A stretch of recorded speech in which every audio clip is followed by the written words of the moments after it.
there's a little thing I haven't fixed yet. Hey, it's Toya Kanban Ra, or Toyori, depending which time zone you're in. Hello, everyone. We're back with some Greatest Return. We're about to help get Lord Von Zieks off. And legally. Formally. Yes. So, yeah, hope everyone's having a good day so far. It's been a week, I think, give or take, since I last played this. So yeah, we're gonna be going through the trial, and we'll see what happens. Twitch is telling me that it's gonna be playing an ad in like 1.5 minutes, which I don't understand, because, you know, if I'm gonna be super open about it, I've made it so that about every hour I'll start playing ads, and then I'll just take a break, and then, you know, while you're all watching ads, I'll be taking a break, and when I come back, ads should be over, and then y'all don't lose anything. So I don't know why Twitch is deciding to play an ad, or like starting to play an ad, considering it's nowhere near an hour. So, whatever, you know. So yeah, I'm just gonna start, and whatever happens, happens. Yee.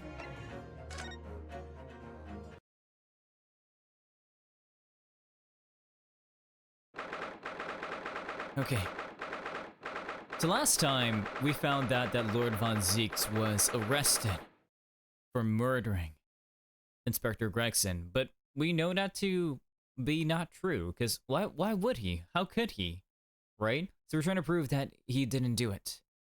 He didn't undo it. And also we know that the prosecution is our dear old friend, Kazuma Asogi. And hello, Ari. Let me give it a little shout out. Yee. Okay. So, let's see what's gonna happen.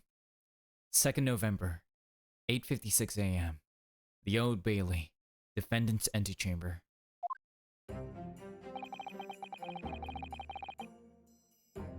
Hey, there's that old familiar feeling again. The crushing pressure of this historic courthouse. Dots. Actually, no. It's a little different today.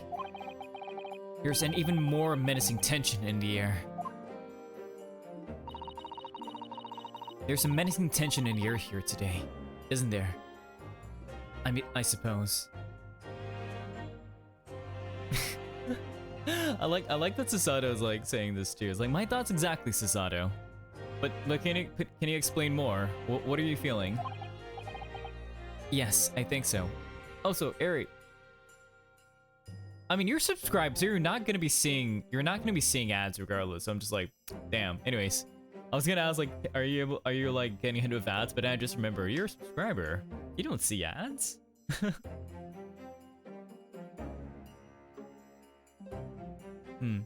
Yes, I think so. She just read our minds, exactly.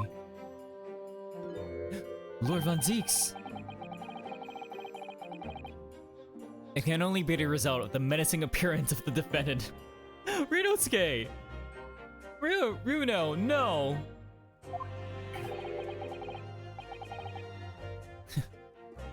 A little more courtesy, if you please. Come on, man, exactly. Oh my! I do apologize.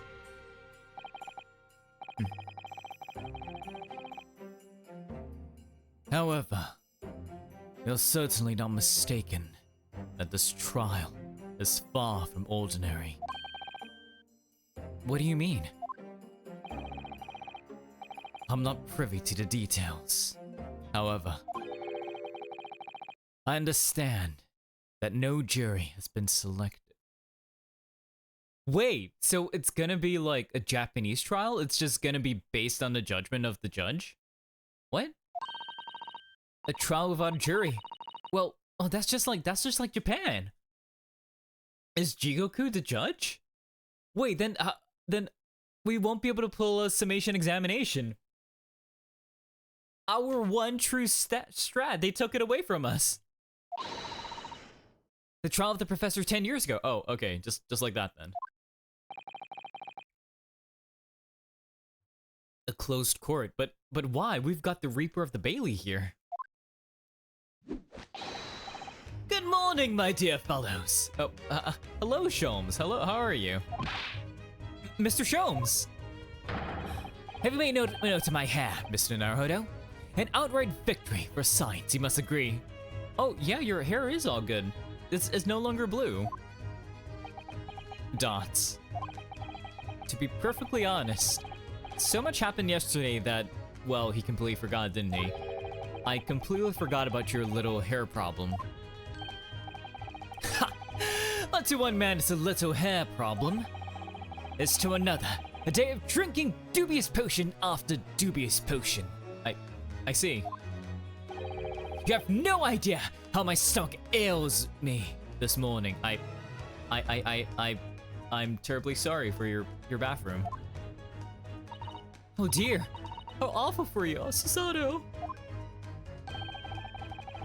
I'm afraid you only have yourself to blame, Mr. Sholmes. You were trying to get into the Red-Haired League.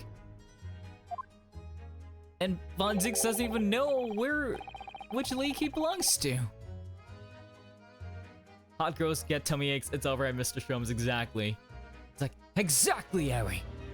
All he is, all I am, is just I am experiencing my own hot girl summer. Thank you very much. Wait, hang on.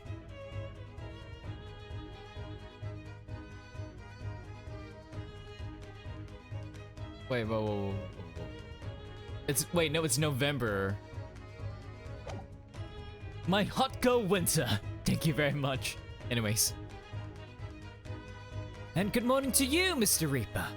I'm delighted to see you looking so full of vim. And are you? I see London's celebrated great detective is as active as ever. Oh, you exaggerate, my dear fellow. Compared to my paltry engagement with a few trivial cases, the Reaper's overbearing presence is a far greater deterrent to the black roots of crime in our capital. Dots. And also I may not agree with your methods. There is at least one point on which I would readily command you. What an honor. And that would be your eye for a good lawyer, sir.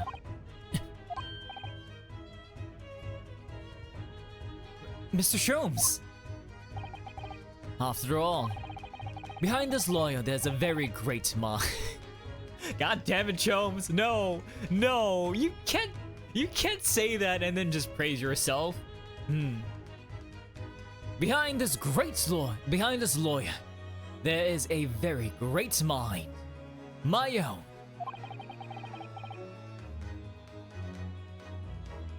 What are you trying to say? I was only to say that you should be prepared for quite a trial, Mr. Reaper.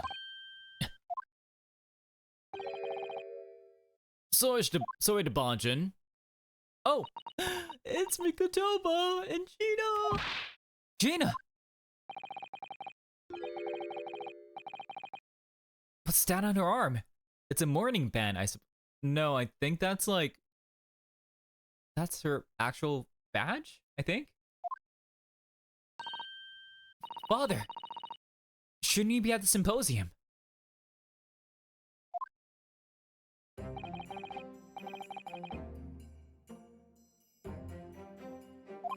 It's been postponed. Oh. It's been postponed. So I have some free time. Miko Daddy, exactly. I decided to come along with a police inspector to see our country's up-and-coming student in action.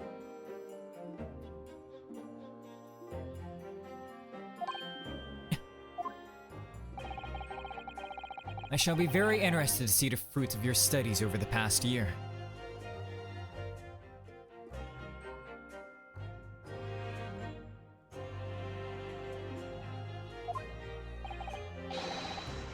Well, it's an honor to have you here. Let's hope there are some fruits to see. Dots. Odo. Oh, yes, Gina?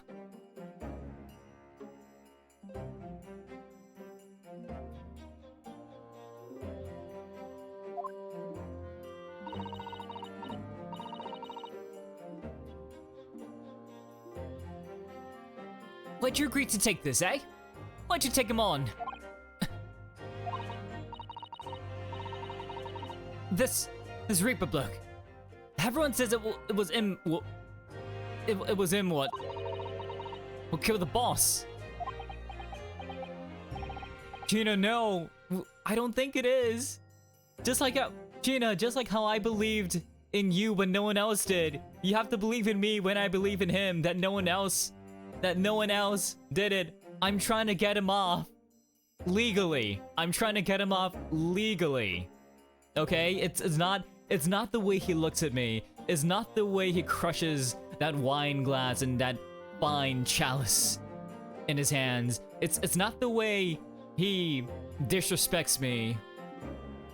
It's just because I think he's innocent, you know? Wink, wink.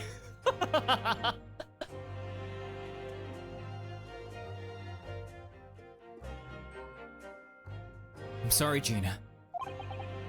But I just don't believe that. Whoever won him? Who was it? Oh, damn, that was bad. Anyways. I don't know that. Yet.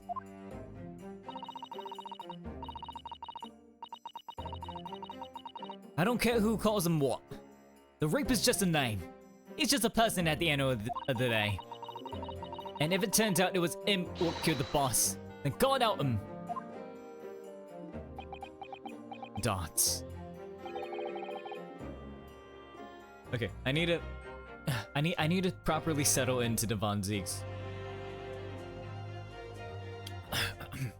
Prosecution. Okay. Fiery eyes, indeed. Yes. The culprit deserves every ounce of your loathing. At least. That may be some solace to the deceased. Gina, no! Please, Odo. Get whoever did this for the boss. Oh, Gina. We'll do it. Oh, Gina. I hate feeling this useless. But there's nothing I can do. So you've got to find who done this and make the wrench pay. Counsel for the defense and the defendant. Court will in session shortly. Make our way into courtroom at once, please. Gotcha. Let's go. All right then. Here we go. It's time, Mr. Naruhodo. Lord Von Zieks. I mean, you know what? I thought like they would at least be like, hey, Mr. Professor Mikotoba, this is the world-renowned Sherlock Sholmes, you know, or anything.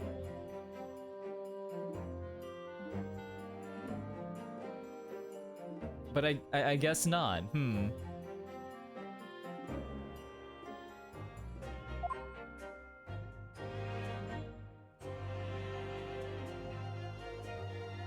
It's time. One who lost his treasured brother to a mass murderer. One who lost his treasured father in a foreign court of law.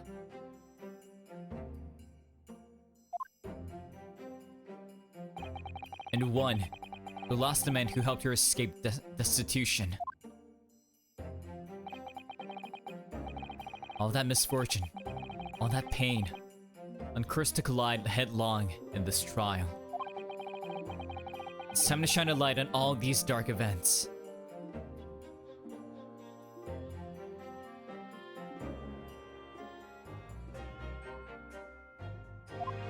Let's do it, Mr. Sholmes!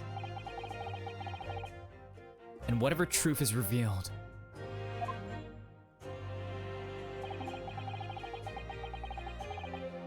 we're gonna have to look it straight in the eye.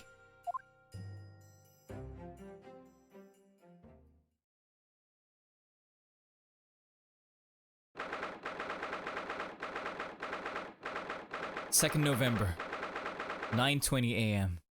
The Old Bailey courtroom. There's no jury. Oh my god, look at him.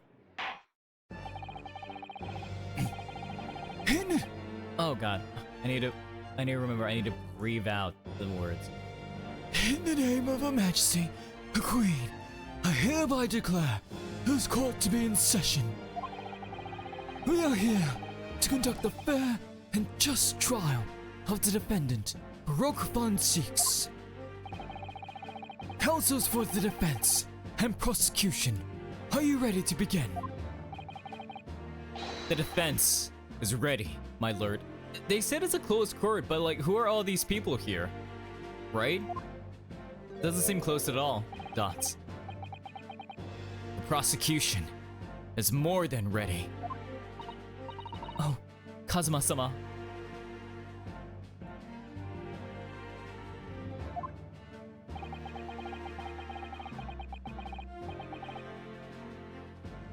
I've been wishing to see you in court again for so long. It feels...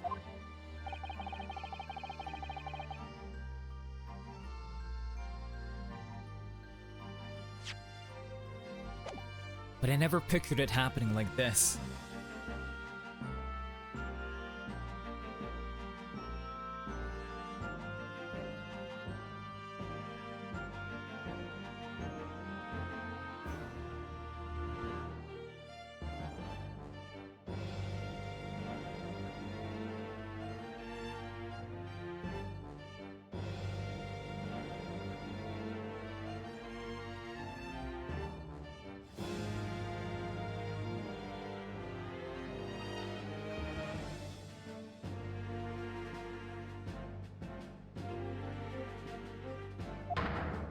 Oh, I never thought I'll be facing you behind the prosecution's bench.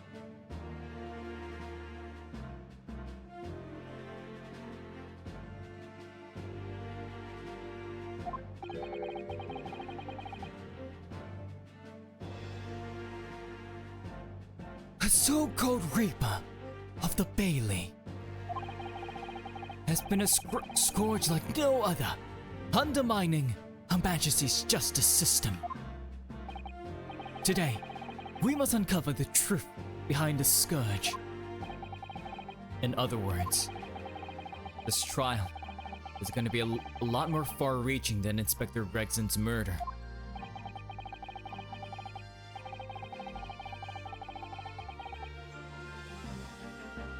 The truths revealed by these proceedings may have unpredictable repercussions to the judiciary.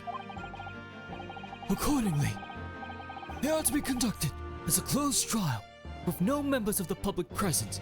But then, who are the people behind me, good sir? Who are they?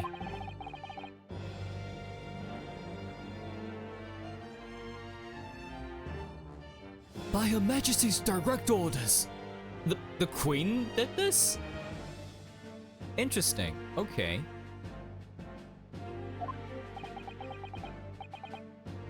How will that work, my lord?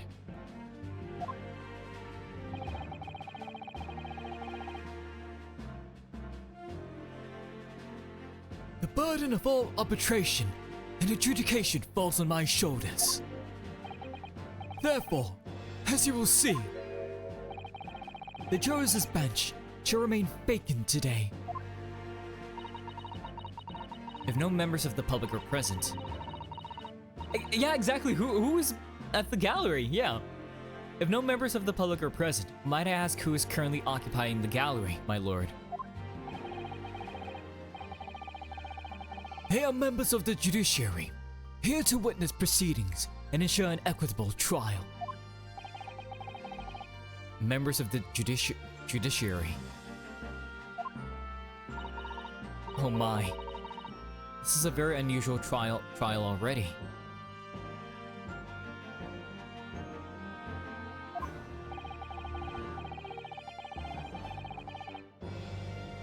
There is, of course, another unprecedented aspect to these proceedings on which I must elaborate. The counsels for the prosecution and the defense are both aliens of Great Britain. Yep, we're both not British citizens. Dots.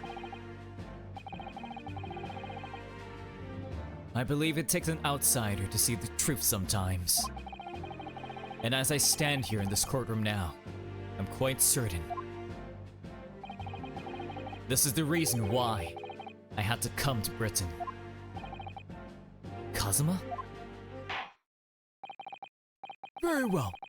Let us commence proceedings. Prosecutor Sogi, your opening statement, please, if you please. Oh, that bow, okay. Certainly, my lord. Oh my god, Zieks taught him well. He's using a scroll as well. Oh my god. Kazuma. Oh my gosh. Okay. The incident took place on 1st November, and just after 5 o'clock in the afternoon. The location was a building of flats on Fresno Street, on the outskirts of the city. Why the fuck is the scroll so long? Cause, you know, he's opening up like, he's opening bottom up, not top down, right? Like, where does it end, you know? The victim's body was discovered there in an old single-room rental property.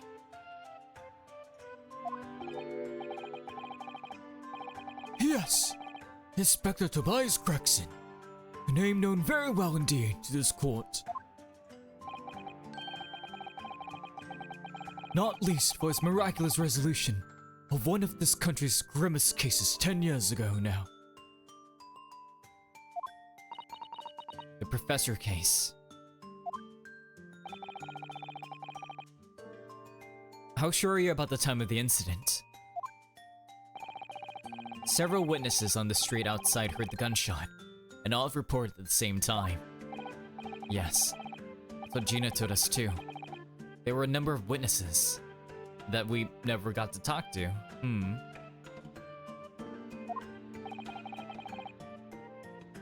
I have here a plan of the room. Oh, let's see it. This is the entrance, right? The victim is found curled up in one corner. It's believed that he was shot from the front at point-blank range and died instantly. From the front at point-blank range. Okay. How has the range been determined? I guess size does matter in the Old Bailey. I mean, the lengths that we have to go through to prove our client innocent, I'm just saying. There were scorch marks around the entry wound. Ah, I see. So I was thinking that like maybe he wasn't shot from the front, he was shot from the back with like the candle and stuff. Cause like I was thinking of like backblast or like how close the revolver might have been. But Such marks are caused by the gunpowder used to fire the bullet. But powder hot enough to leave scorch marks is only ejected a few inches beyond the end of the barrel. In other words, it only happens when the target is at point-blank range. I see, yes. Thank you for the detailed explanation, Counsel. The autopsy report has been entered into the court record. Okay, let's take a look at it. Okay, the murder weapon was found lying beside the victim.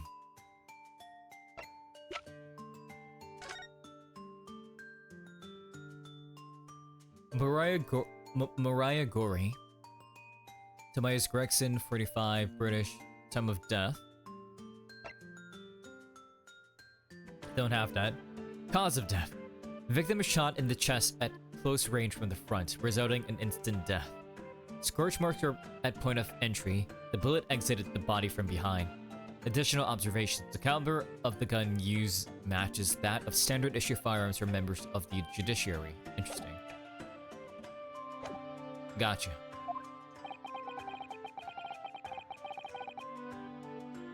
And have you managed to ascertain the owner of this firearm? No, my lord. Not conclusively. Bravo, Kazuma-sama.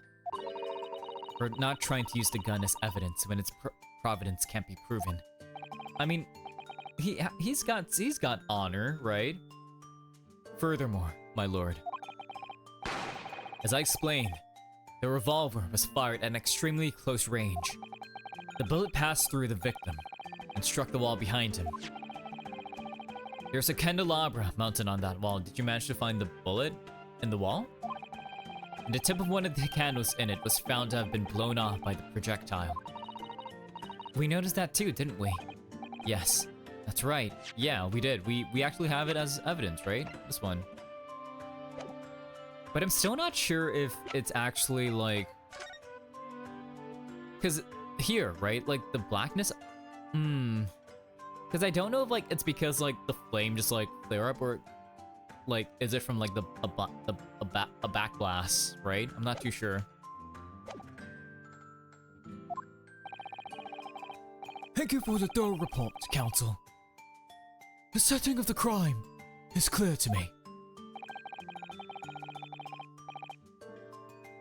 He will submit the plan of the crime scene as evidence, please. As you wish, my lord. Crime scene floor plan has been entered into the court record. Okay.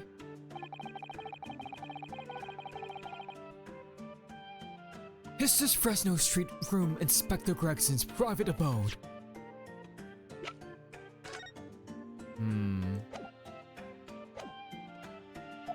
We don't know that. No, my lord. The room is rented to a Mr. Hugh Boone. Hugh Boone, which is, you know, definitely like a pseudonym. But there's precious little furniture inside, and it is generally in a poor state of repair. So what on earth was Gregson even doing there? Presumably he was investigating some case or other. When a policeman was informed of the gunshot from the witnesses and rushed to the scene, he found only the deceased inspector and the accused standing alongside holding the revolver. The attending officer arrested the accused on the spot. So, the details of the case are clear. In that case, the prosecution would like to call its first witness. A name, please, Counsel. Naturally. The accused himself. Oh, we're starting off like this, huh? Interesting. Lord Von Zieks! As a prosecutor, he believes in the oath of office he's taken, and will be compelled to tell the truth. Very well. Let the defendant take the witness stand. Look at him. He's here.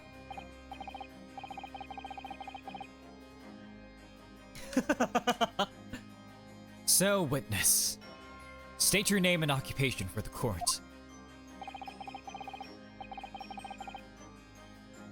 Baroque Von Zieks, Old Bailey prosecutor.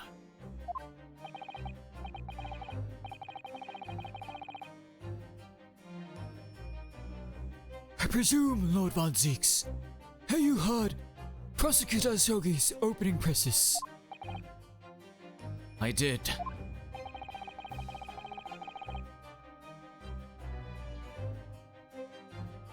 It is alleged that you were found at the scene of the crime, and that you were arrested by the arriving police officer. Can you confirm this? Yes, my lord. Then I'm sure the court would like to hear you explain some things away. Namely, why you're in the room on Fresno Street at the time in question, and what exactly took place. Oh god. My neck. I intend to explain away nothing. I will simply tell the truth. I must say, Lord Von Zieks, I never imagined this day would come. Or rather, I didn't want to imagine it would come. But since you became known as the Reaper, a part of me has been dreading it. dots.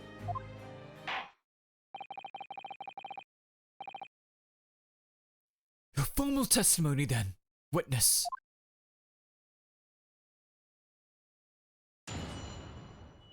Let's go. The facts of the incident.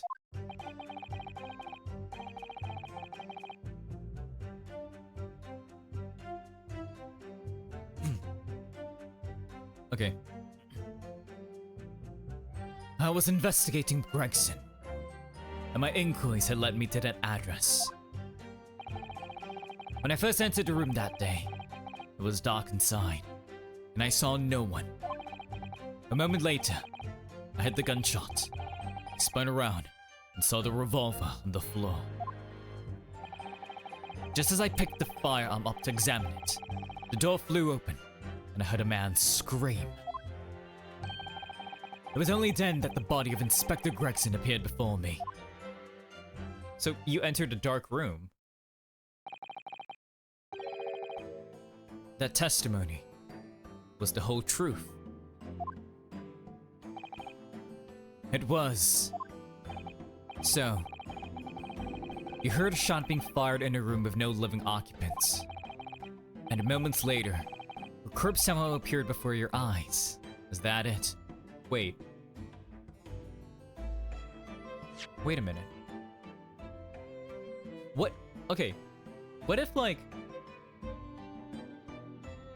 I just thought of something, right? Because we know that Von Zieks won't be lying about it, right? And we're only seeing it from this point of view. What if I'm right, and this candle here, like the body was found here, but what if, like, you know, this candle, right?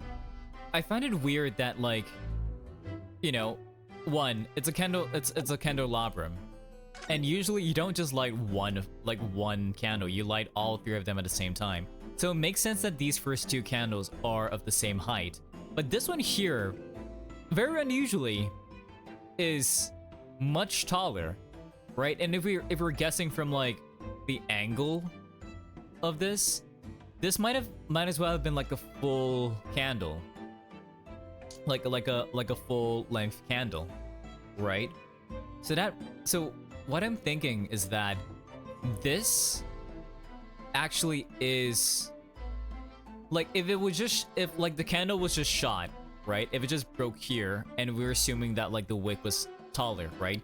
Why would there be scorch marks coming from down here if it just exploded, right?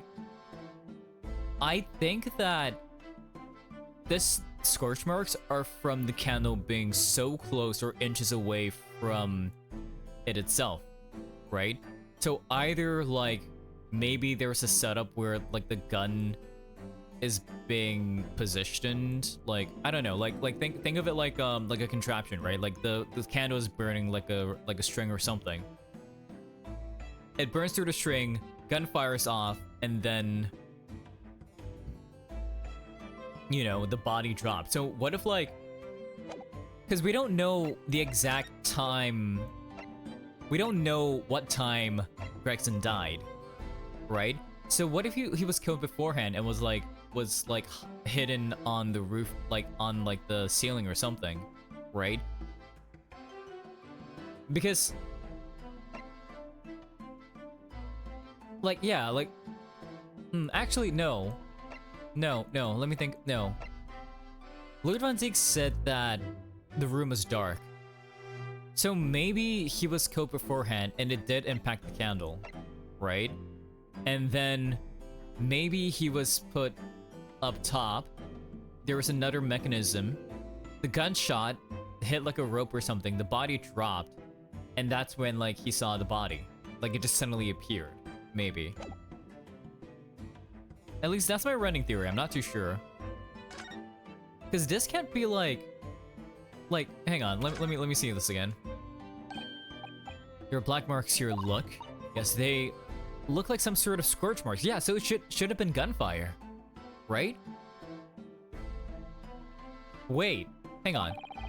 So perhaps the bullets struck the candle here, do you think? It's only... it's only this one candle that's been cracked in half, it seems. Yes, I think you might be right.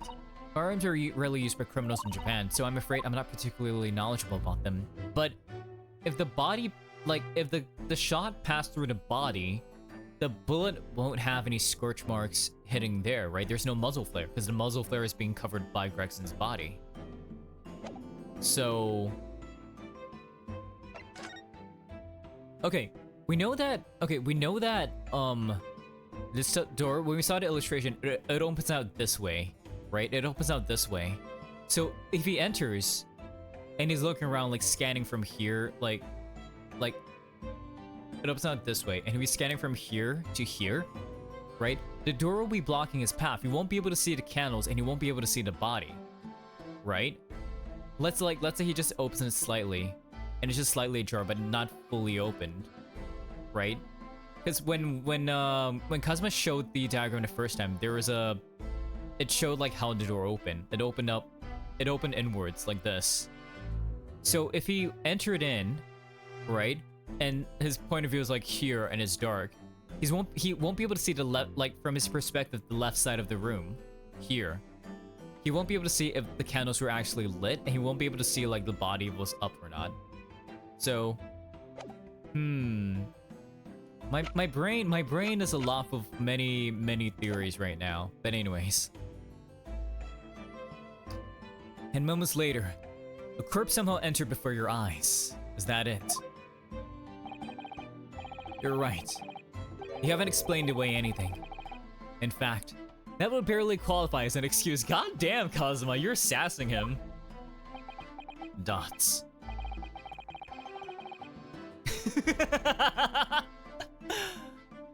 I thought you were my mute apprentice.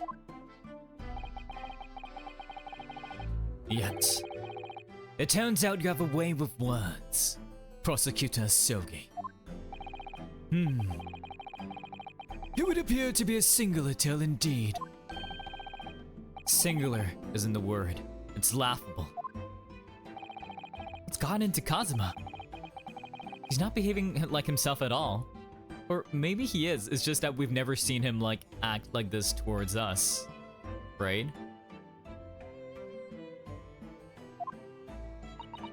Dots. Very well. Very well then. Counsel, you may begin your cross-examination. Yes, my lord. So we're gonna have to press on everything. Just for more information. Oh my god, look at it! The facts of an incident. My lord, why were you investigating Gregson? Hold it! You were investigating the inspector. What on earth for? Dots. I'm not at liberty to say. Sorry?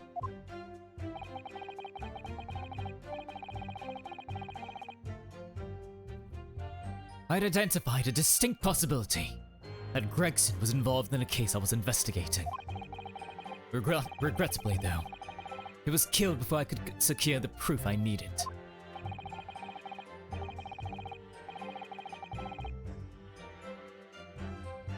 Is the court to understand, then, that on the day in question you followed the victim to the scene?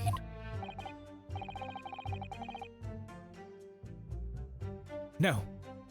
I was privy to his movements in advance. How? Who did you pay?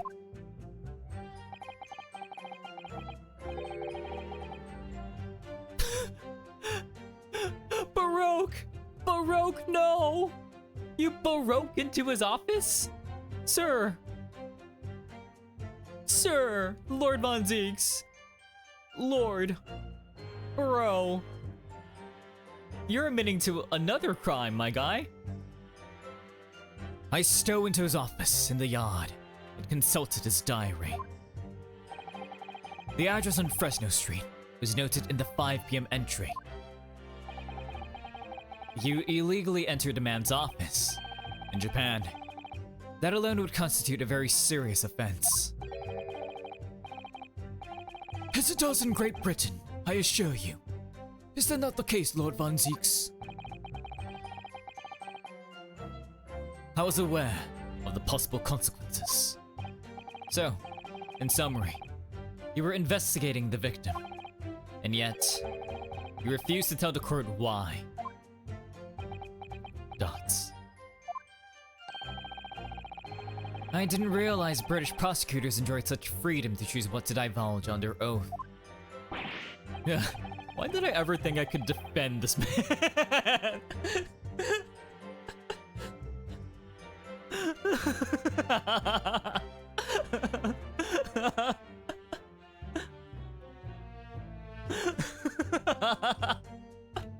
Oh my god, Ryunosuke. Let's keep going. Okay, hold it. Can you explain? Can you explain what you mean? Like, can you tell me like the path of the door and stuff? Can you help me update my evidence? This is my defendant, dog. I'm losing this trial. Have you ever been to the address before? And honestly, it's such a breath of fresh air that I can voice like with an American accent with the prosecution. Just like as much as I just want to keep giving the Von Zieks, you know. No, never. I only learned of the place as a result of my investigations into Gregson's activity. There was no light inside when I entered. It was all but impossible to make out anything. But at 5 p.m., the sun would have only just gone down. It would still have been reasonably light outside, but remember, Ryunosuke, the windows were all boarded up.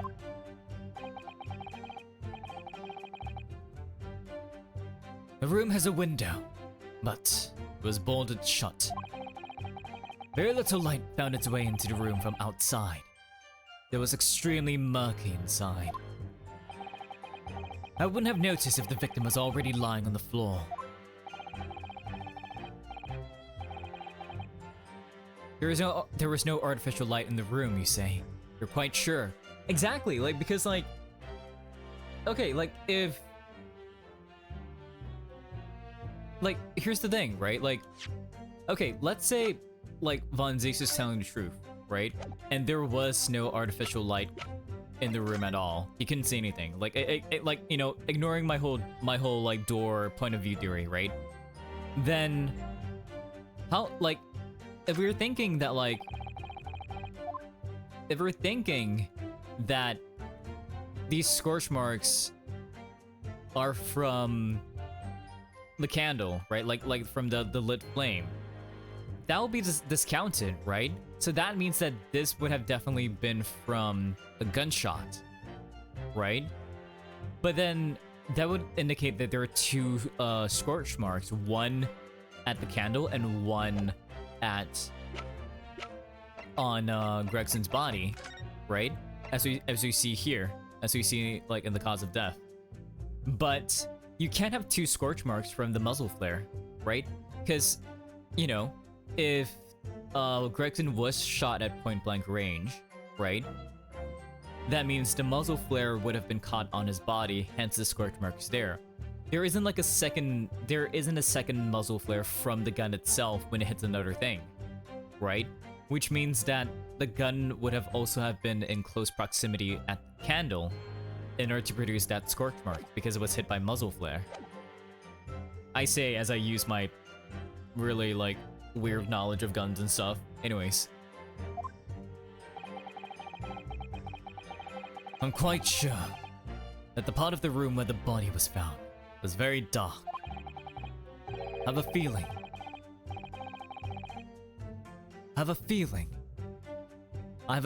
that there was a small oil lamp burning on the desk. Now I couldn't say for certain. Look, Mr. Naruhodo.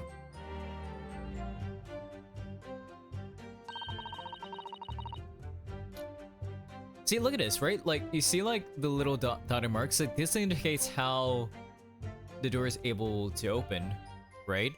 So if it swings open here, he wouldn't be able to see it anyways, right? Because it stops here, right? Unless it, because you can't open it all the way anyways. Okay. There is a small desk in the room just here. Yes, I remember.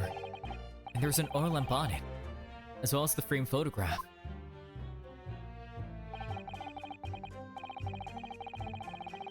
When I entered the room, I closed the door behind me and started towards the desk to investigate. Oh, okay. You entered a room, you closed the door, and then... Wait, but it was completely dark.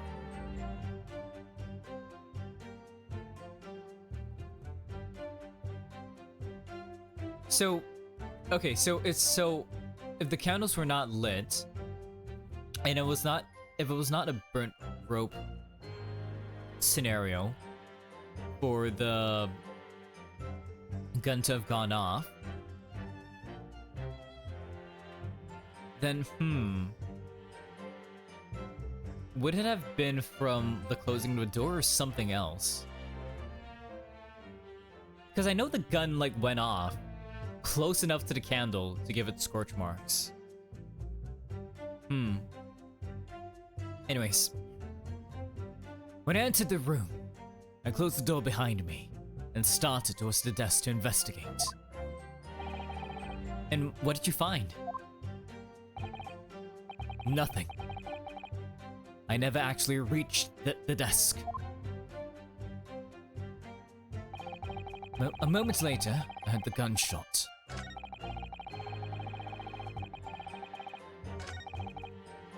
Okay, we're pressing on everything. So, who fired the gun?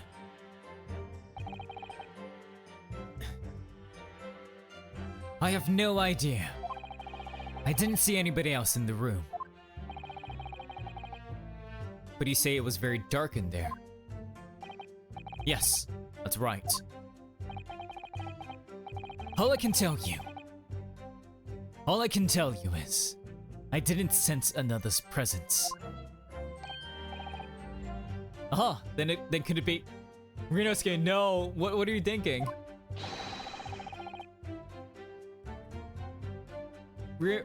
But then how did the gun end up in the room?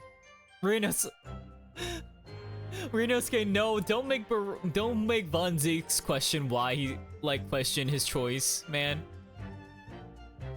That the gunshot actually originated from somewhere outside the room. No, that's out of the question. Oh. Without doubt, the sound emanated from inside the room. I could smell the gunpowder. This is going from bad to worse.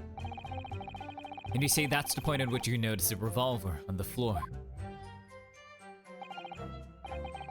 Correct. And I foolishly picked it up. That was carelessness on my part.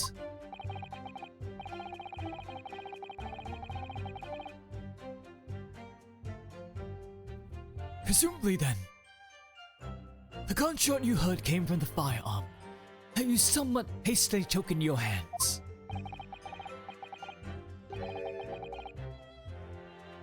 Oh? You don't? In point of fact, my lord, I believe it did not. What? Oh. Okay. Oh, okay. That's fair. That's fair. Like, if you can't feel, like, obviously guns are like, when you fire a gun, muzzle gets hot, right? Barrel and muzzle gets hot. And you can smell like the carbon in the air. It's a whole thing. So like, The barrel of the revolver. Prosecution. The barrel of the revolver I picked up was cold, and there was no smell of spent powder. Oh, but then where on earth is the gun that was fired?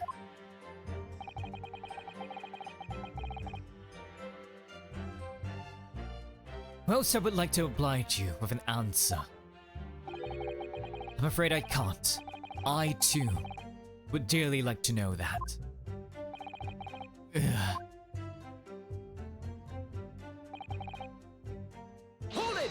And that's when the cops came in. A man, you say? One of the witnesses, I presume. That's right. One of the street merchants working on Fresno Street. Oh, it's not the cops. Interesting. Who are these merchants? A number of them had set up their stalls directly beneath the boarded window, the crime scene.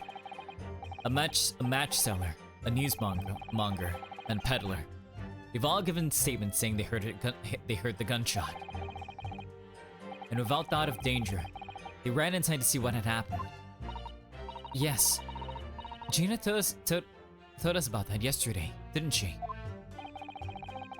They burst through the door with some force, it would seem.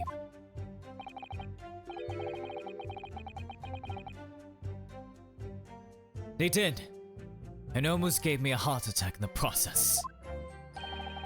But you're supposed to be the Reaper, not the Reaped. The first man came in immediately. Okay. The first man to come in immediately noticed the revolver in my hand and fled. A policeman patrolling on Fresno Street heard the commotion and was able to arrest the accused shortly after the incident occurred. Anyway, the man's scream drew my attention in that direction. It was only then. Okay.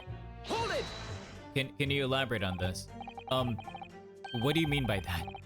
In what way did the body appear? I honestly can't explain it, but it's the truth. As far as I was concerned, the body hadn't been there until that point, and then suddenly, there it was. Did you perhaps hear the sound of the victim falling to the ground just beforehand? Yeah, that's my thinking. Like, what if he was being hidden on the roof or similar, right? Dots. At that moment, what I heard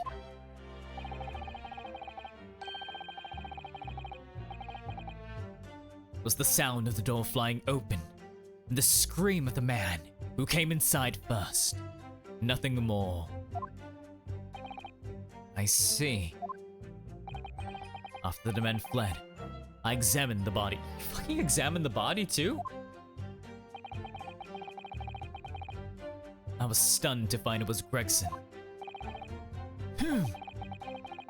Most curious circumstances indeed.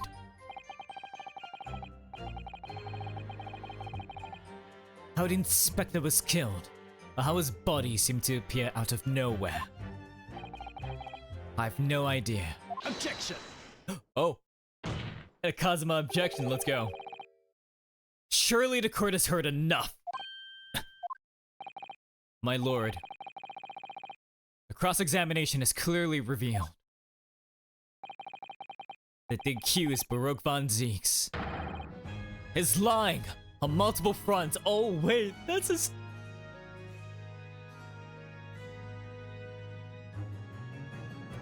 Yo, we have a prosecutor Kazuma objection theme? Oh shit.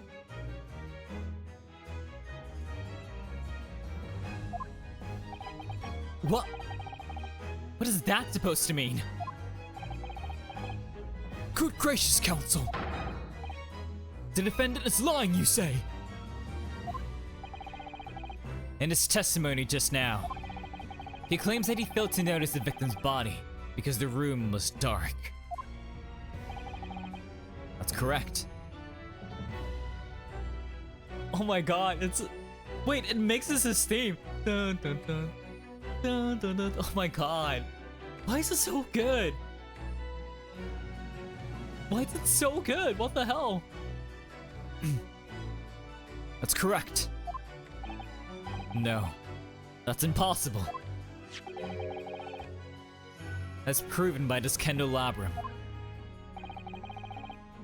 How does that prove anything?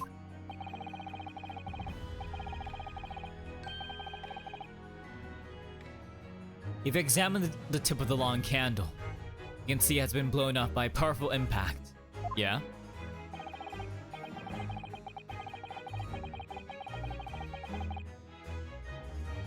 One would presume that the projectile from the firearm passed through the victim and struck the candle. The problem comes when you consider the other two candles, which are clearly of a different length. That's what I've been saying.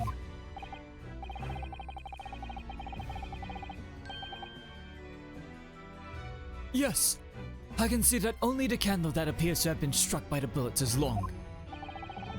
We could reasonably expect someone to have lit all three candles together. And yeah, that's what I've been saying.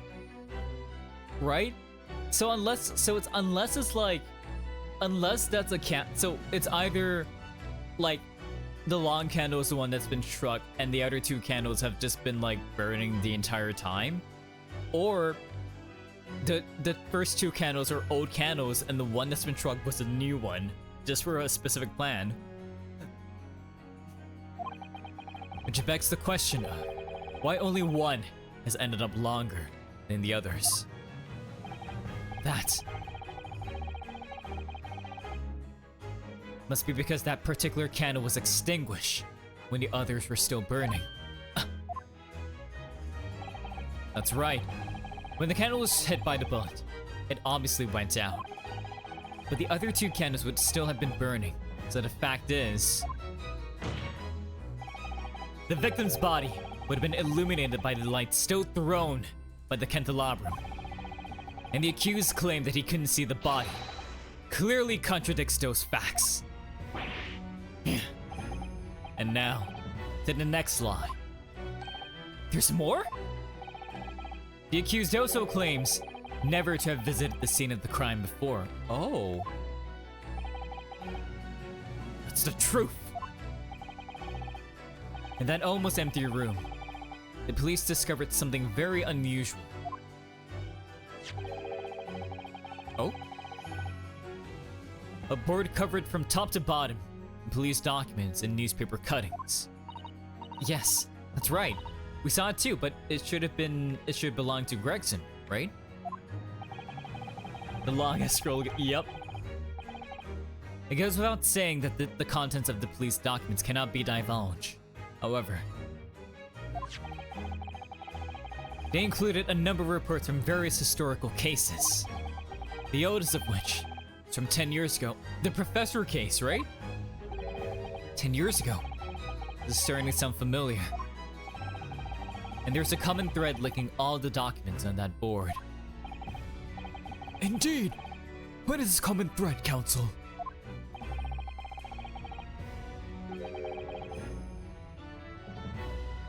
Oh my god, his little smirk. They all relate to cases prosecuted in court by Baruch von Zieks. All of them. And furthermore, all those cases are ones in which the defendant was acquitted. Good lord! Interestingly, none of those defendants are alive today, because all of them have been sent to their graves by the Reaper.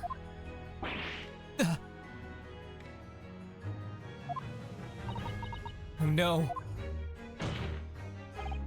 In short, that dingy little room is the Reaper's secret hideout and his base of operations. That's the story you're gonna go with? Kazuma! The Reaper's hideout. And yet the Reaper would claim never to have been to his own secret hideout. No one would believe that. No. The truth is, we've been looking at this backwards. Backwards? Explain, Counsel! Inspector Gregson was investigating the identity of the Reaper. When he discovered the location of the man's secret hideout, he was killed. As I'm sure everyone can imagine, by the Reaper's hand. What? What? Oh my god, look, he's still standing. He's still posing there. Order! Order! Order! Very well. I hereby state the current opinion of the court. Baruch von Zieks is an outstanding prosecutor who has rendered great service to his country. However, it is with deep regret that I must concur with Prosecutor Asogi's contention.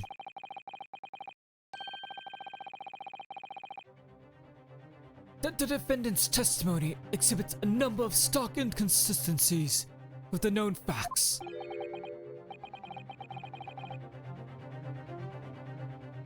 All I've done is state the truth as I know it. Kazuma's done a brilliant job as ever. He's drawing on his experience as a defense attorney to build his prosecution case. And it's formidable. Counsel! You will submit the bond you just shown to court as evidence. I believe it to be fundamental in establishing the facts surrounding the Reaper's existence. Thank you, my lord. Okay, let's take a look. The notice board has been entered into the court record. Freestanding notice board, completely covered in notes and articles relating to victims of the Reaper of the Bailey. And now, the prosecution would like to call new witnesses to the stand. Take a look. That's a bloody hand mark. Hello. Dots. Oh. What's this? Mr. Naruhodo, look! Oh yes. It's a smudge of some kind. In fact, it looks just like a handprint. And the color. That's blood, isn't it? Oh dear. How disturbing. The details on the notice board. Okay.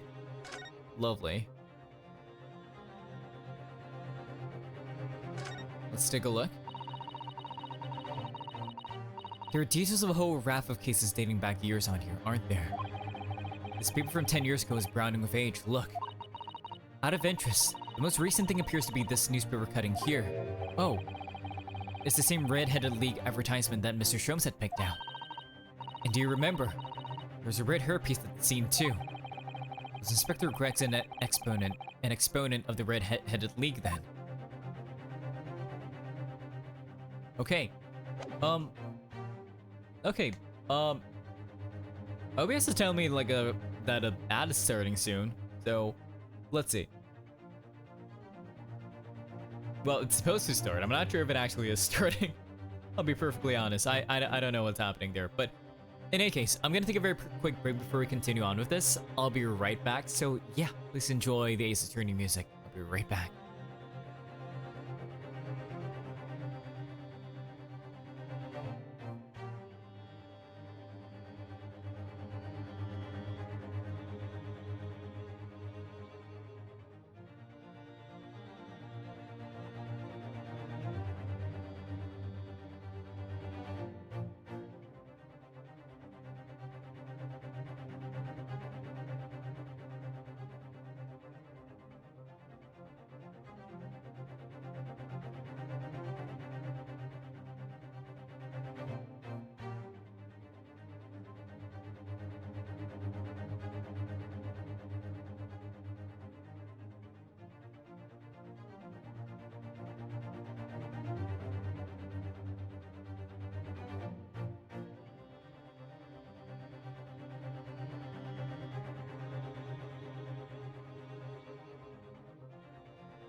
Okay, I'm back. Let's carry on. Ah. Witnesses who saw events unfold on the day in question. You were mentioned in the previous testimony too, if you remember. Yeah, the peddler, the merchant, and like one of your I don't know, three of them, right? Yes. The street sellers heard the gunshot and went running into the room. Very well. Lead the witnesses in. The defendant may step down from the witness stand. Oh, he's doing his thing. Certainly, my lord.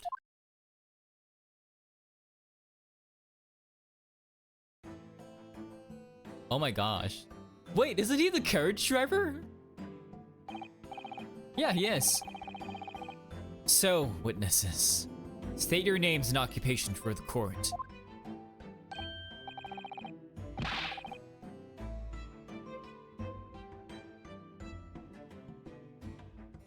Hang on.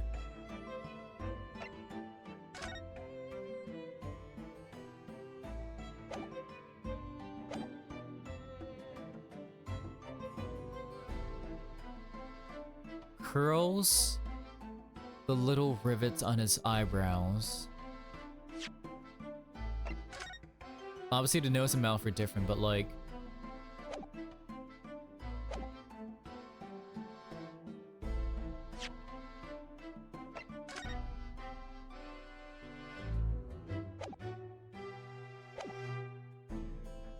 And he's got an undercut too.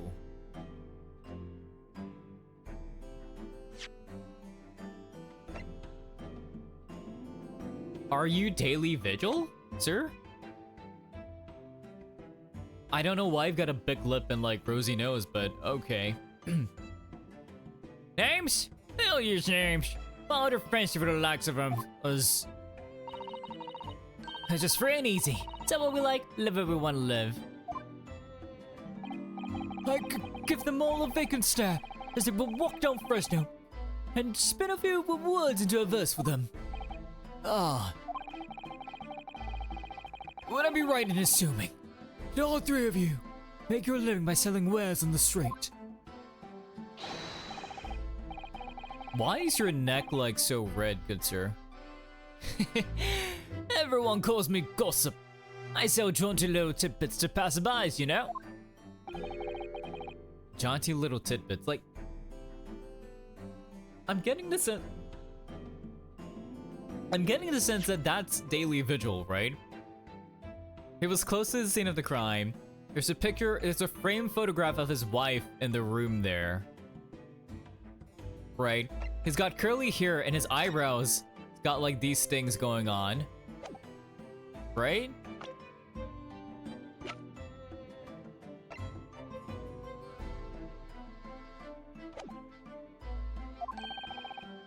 Except the color is different, but it could be from like, you know, all like the... Like, it could be like from soot or something, right?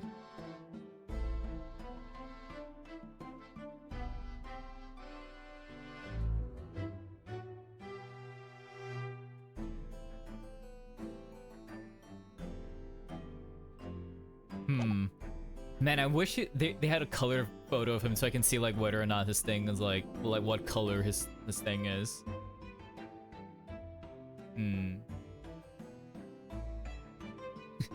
Going absolute smash for you, sir. Right up your gino it is. 6 pence is the price and not a penny less. I see. But again, why is your neck so red? Wait, you're actually trying to sell it to me now?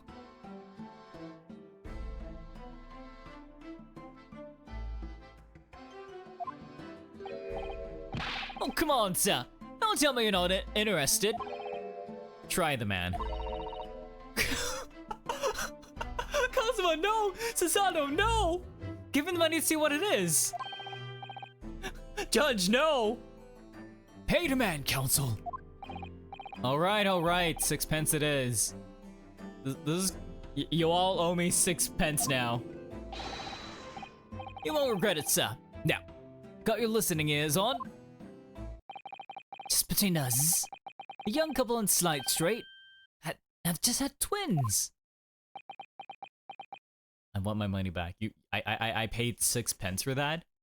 To know that, like, to hear that that a couple's got twins.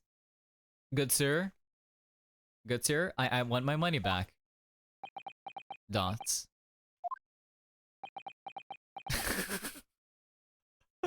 My god, Renosuke's expression. Dots. Is that it? Watch us have some insane payoff. Like, yeah, like the twins. I was like, the twins in Slight Street this whole time. It was key and integral information. God, it's gonna be like the scalpels from like the last case. Like, it was such a throwaway line, but then it's like, wait, she was being blackmailed. She was being extorted.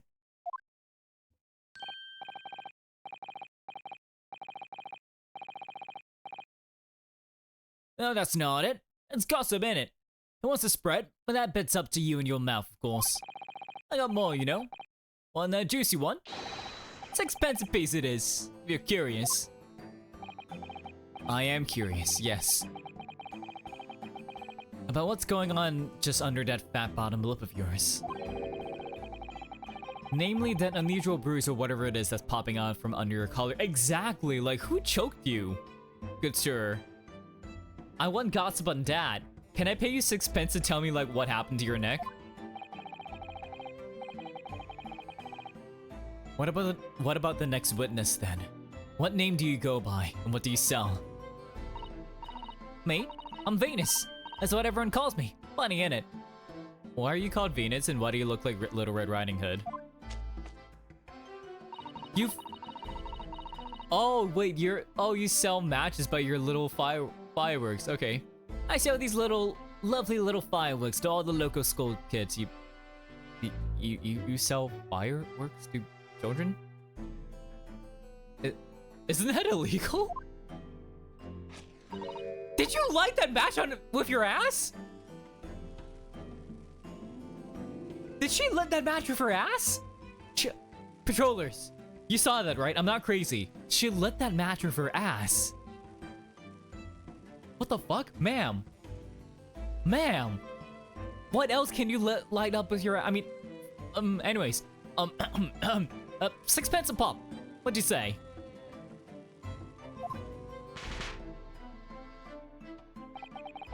You weren't exaggerating with little. Did he actually sell? I mean, I assume so. Where do you get the supply? Oh yeah. The second is can't get enough of my Venus firecrackers. Especially when I tell him that if we get 100, they could blow up the school. God, that is gonna be taken out of context. Jesus Christ. Ma'am.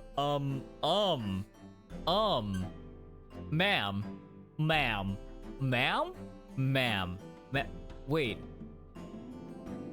I feel like, wait, hang on. I feel like the firecracker is gonna have a payoff. Right? Cause we saw just now there was the flare from it exploding, right? So what if it's not like the muzzle flare from the gun that hit this, right? Because it struck and it exploded, right? So what if it was a firecracker that just exploded from it, right? If a firecracker went off in a closed room, and Von Zieks did say that it was a closed room, right? The closed room, boarded up windows, everything is like closed in the space, like you can hear a penny drop, right? So if a firecracker went off in a room like that, it would sound loud as fuck, right? It would sound incredibly loud, almost like a gunshot.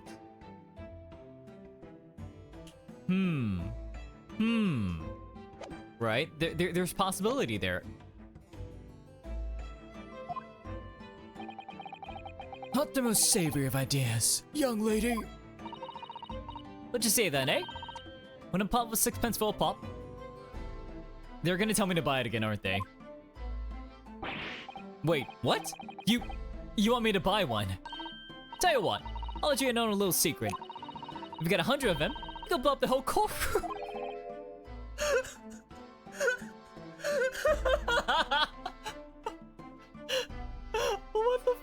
Kazuma! Sir, why? Kazuma! Susanoo! And the judge are gonna tell me to buy it again. Try it, woman. Give her the money and see if she's right. No, I'm not gonna spend 600 pence on this. Weeping, thank you so much for the water ASMR. Everyone, let's grab our little water jugs and do a little glug glug. And thank you so much for the stretch. Oh my gosh. You came in, why the stress? You came in at the right time. All my homies are trying to make me spend money. Give her the money and see if she's right. Hey, the woman council. Alright, I'll buy one. Lovely stuff. Right then. This is something a bit extra. Just for you. Oh, fuck, they're huge as shit.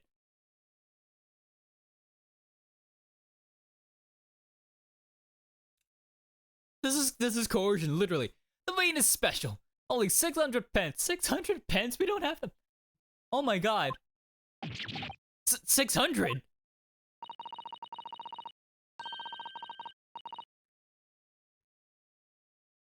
That's 100 of my regular fireworks. Nothing little about that, is there? Yeah, that will definitely sound like a fucking gunshot. Jesus. Does he even have that kind of money? This cord trial's unhinged. This is a kangaroo cord right here. No, like, no, I don't think he does. Like, a pence is a pound, right? Or a pence is a pound, right? No, sorry, a pence is a penny. So it's 6 pounds. Putting this man into debt. Clown music playing. Yeah, no, sorry. Yeah, a pence is a pound. It's 1p. It's 1p. Yeah, a pence is a pound. So 100 pounds. Sorry, 100 pence is a pound. I'm not gonna spend 6 pounds on this, ma'am. We're in a circus show, not a court. It's like, you're not just a clown, you're the entire circus. Like, that's a line in Ace Attorney in general, but goddamn. And there'd be nothing little about the punishment if I blew up the Old Bailey, either. The Venus firecracker has been entered into— Wait, so we spent— No, Ryunosuke, no, what the fuck? Kazuma, fuck you! You know what? I spent 600 pence to like shove this up your— I mean, to let this blow up in your face, okay? To let this piece of evidence blow up in your face. Because it's gonna prove really fruitful. Hang on.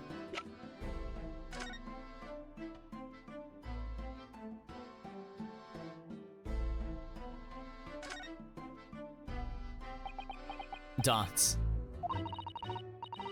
Have you got an idea, Mr. Naruhodo? You're staring at the end of the string of fireworks. Sorry, it's just that it's the Venus special. I was wondering, what 600 pence worth of fireworks does it sound like? Dot, like a gunshot. Shall we find out? What? But, she said it could blow up the courtroom. Oh, wow, we did— Wow, Susanoo just went and did it. Dot. Alright. That was a fairly sizable bang. My ears are still ringing, Mr. Naruhodo, and it sounds like a gunshot, right? It sounded almost exactly like a gunshot. It goes off like a gunshot. Did we just blow up the courtroom? No, I mean, like Susanoo was like, I don't want to blow up the courtroom. Hell, I'm gonna blow up the courtroom. Eri, we didn't. It was Susanoo. It was all her. Bum, bum, ba-da-dum.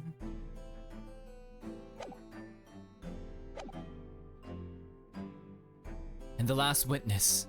What name do you go by? And what do you sell?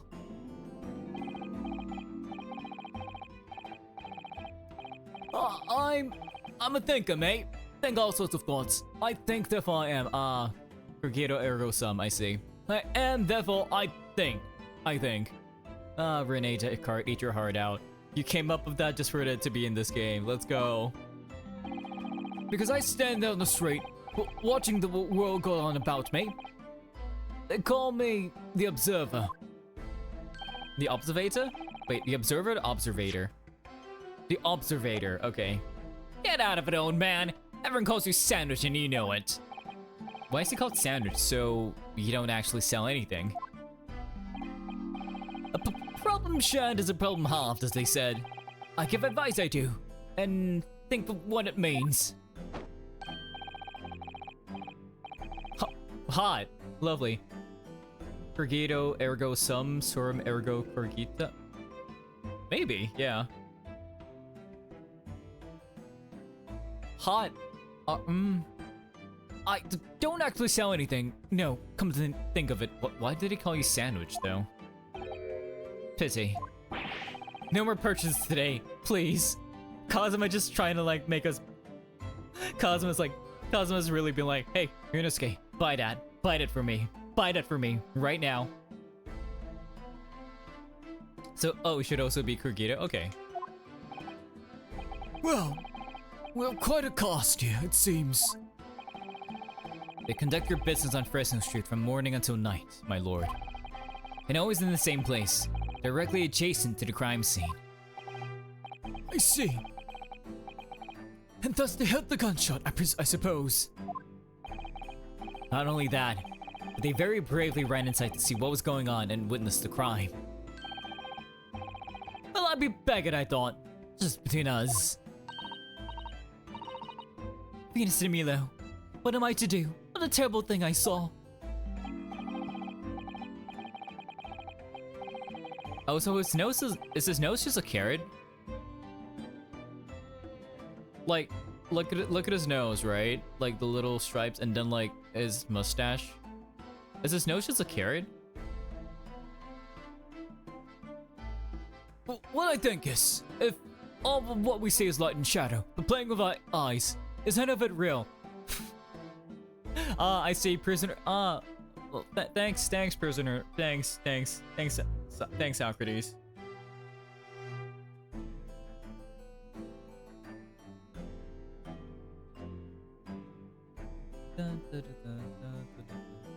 Thanks, Socrates. I was not expecting an allegory of the cave reference here, but anyways. I'm expecting a lot of, like, a lot more references coming from Sandwich. Very well. The court will hear the formal testimony of these three witnesses now. He will describe in detail what you witnessed and heard at the time of the incident.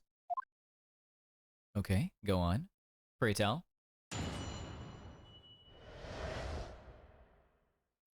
The witness's account.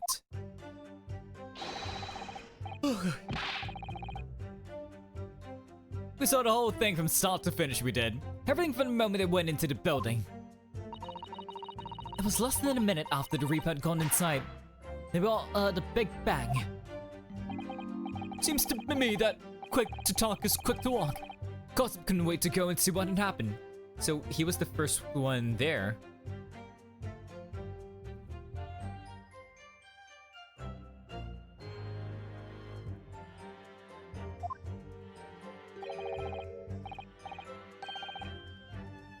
I ran into the room and there it was, the Reaper, gun in hand, standing over the dead body. Oh, wait, so Venus was the... Wait, no, but a man. He screamed and then Venus ran off? Huh. I was cut off to death, me. So I ran off to find a copper. Interesting, okay. If these witnesses were there the whole day and saw everything, who did they see going inside the building? Only the victim, Inspector Gregson, and the accused, Baroque von Zieks.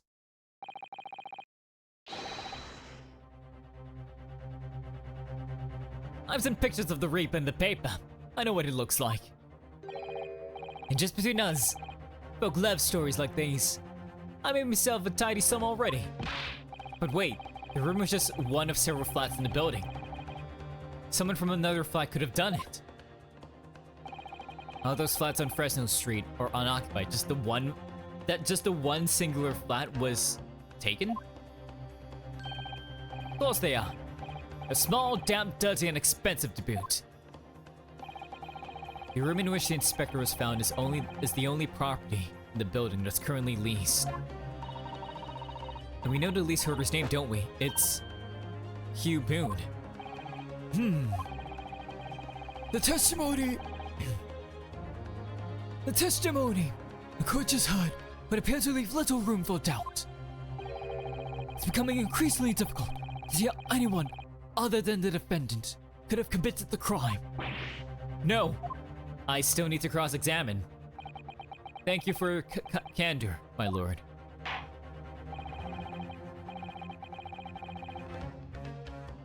Counsel for the defense. You may proceed to cross-examine the witnesses.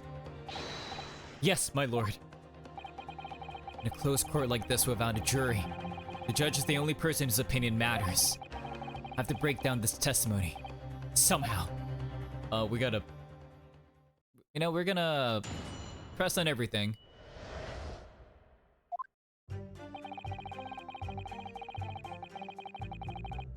Hold it! When you say they, who do you mean exactly? Inspector Gregson and the defendant, Lord Von Zieks. I suppose. The likes of us don't know the names of the high and mighty. But I tell you one thing. It was the old Reaper that went and lost, that's for sure and certain. Just behind Inspector Gregson. Did they arrive at the same time as each other? No, not at all. The first fellow must have gone inside a good 15 minutes before I heard that gunshot. The victim arrived 15 minutes before. Are you sure about that? Am I sure? Am I sure? Doesn't seem likely that I'd forgotten a fellow with bright red hair like that, does it? Oh. So that's how they did it. That's why there was a wig. Yeah. Is that really well read, wasn't it? Redder than my flaming fireworks even. But, I mean, we could argue that Gregson, you know, has a nice, like, you know, ashy gray hair.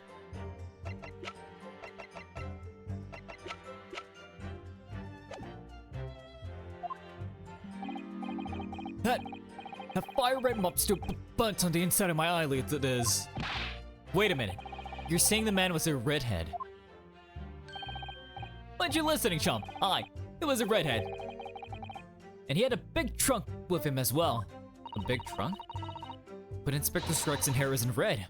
Not by any stretch of the imagination. It seems likely that the person you saw wasn't in fact Inspector Gregson at all, but some other third party. What if someone was pretending to be Inspector Gregson?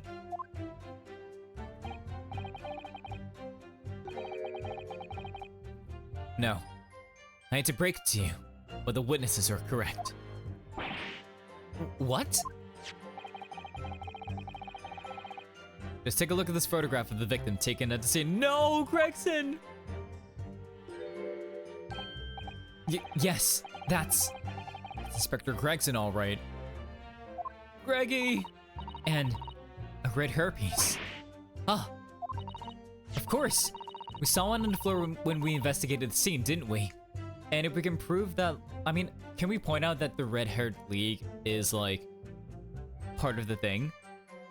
But then they might spin it like that as part of the newspaper on the wall. But then like if they could spin it as like oh, you know, because the Reaper was investigating Gregson and all the stuff, and then the red-haired league, right? He was investigating so he could kill Gregson or something. I still refuse to believe Inspector Gregson wore a hairpiece though. So then why on earth would he have been wearing something like that?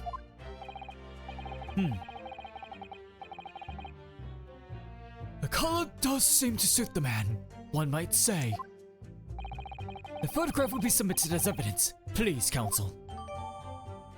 He appears to be tightly curled up and there's a red hairpiece on his head. Interesting.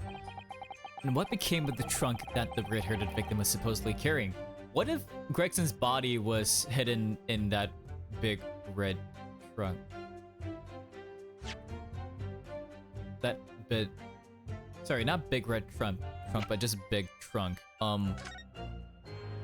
We know somebody who carries around a big trunk. No?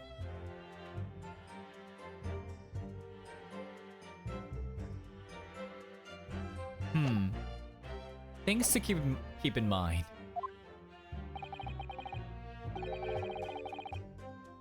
I was informed that no trunk was found at the scene. It just disappeared.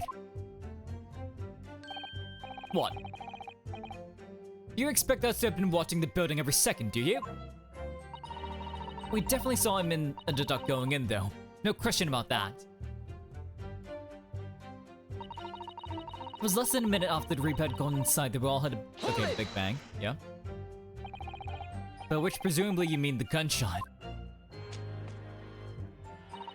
I say all these little things, don't I? How would I know what a gunshot sounds like? Oh my gosh. But I always thought it probably sounds a bit like this, doesn't it? And you say that you heard the noise almost as soon as you saw the defendant here enter the building.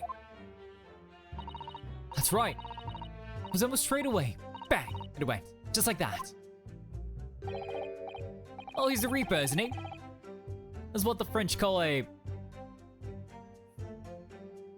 fait accompli? Wait. That? Fait accompli. Anyways.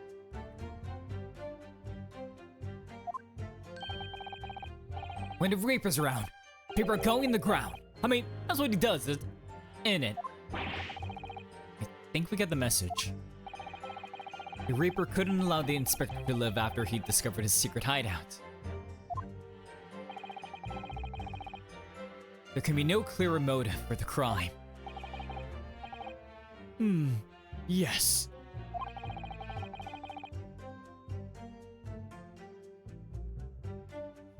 It's certainly an eminently credible motive. Great. And at that point, you ran inside. Is that correct?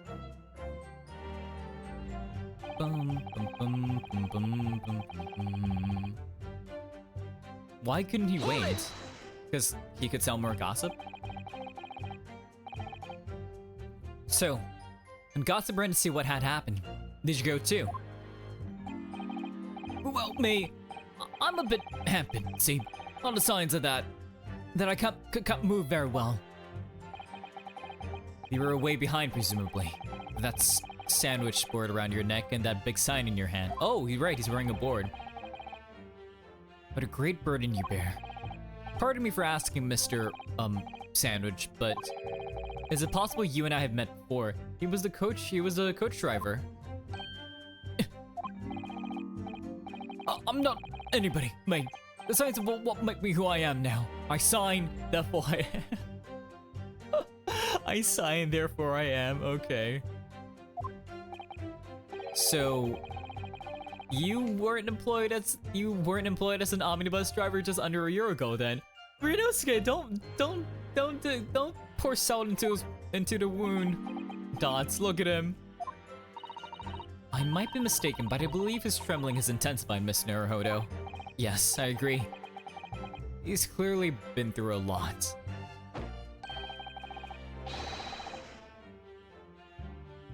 Turn down King Hendrik Street, and Black Widower's arms is just there. Oh dear. We made him hide behind his sign. Life is full of surprises.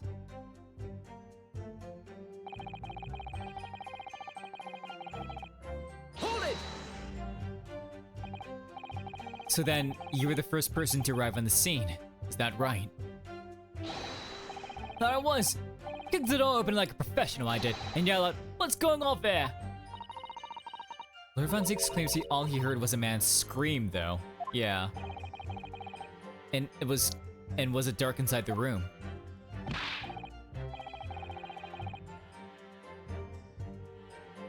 No, not dark at all.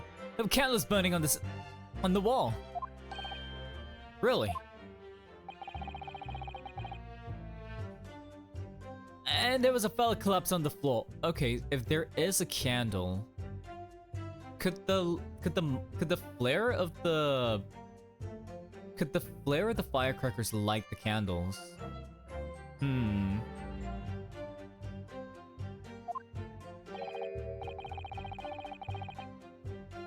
Just between us. It's the first thing I noticed when I got inside.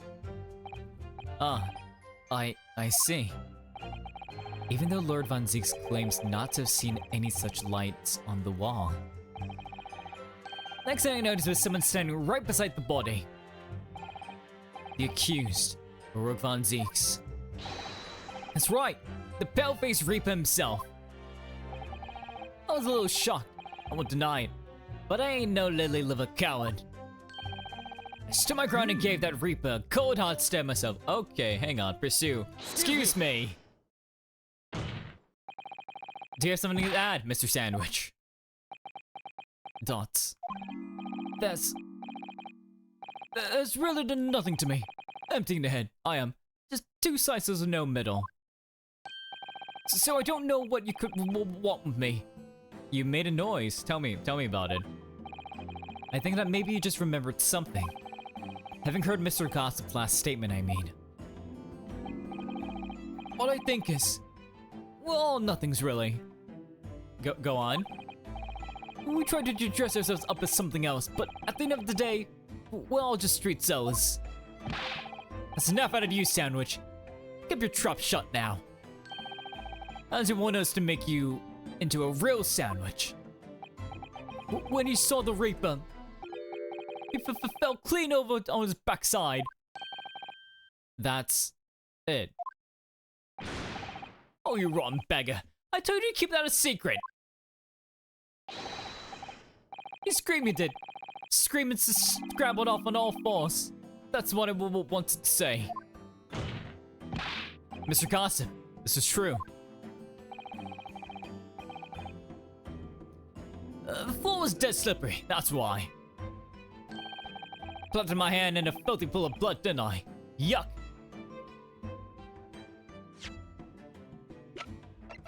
You planted your hand, but then you touched the back of this?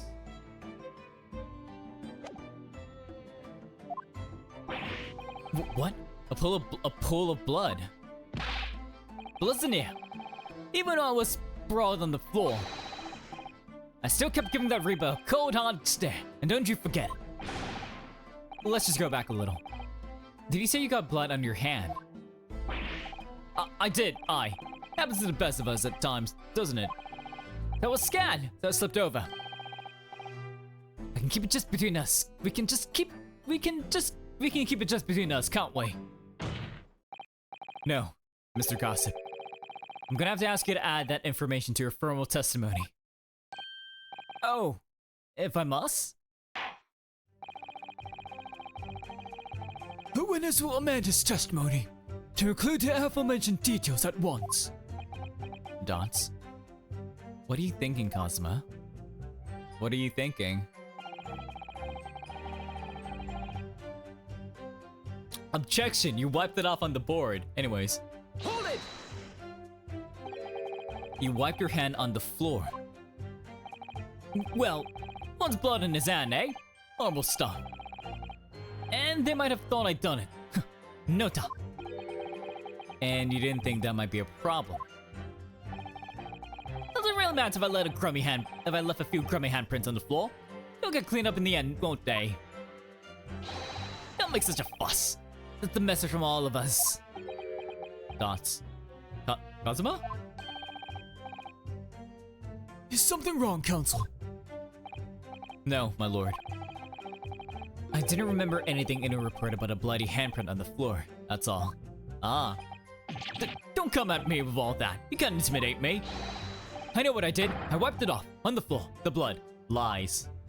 I know it is. I wonder. Could that be what happened? Mr. Naruhodo. I don't have all the answers yet. But I think when we have just uncovered a vital clue...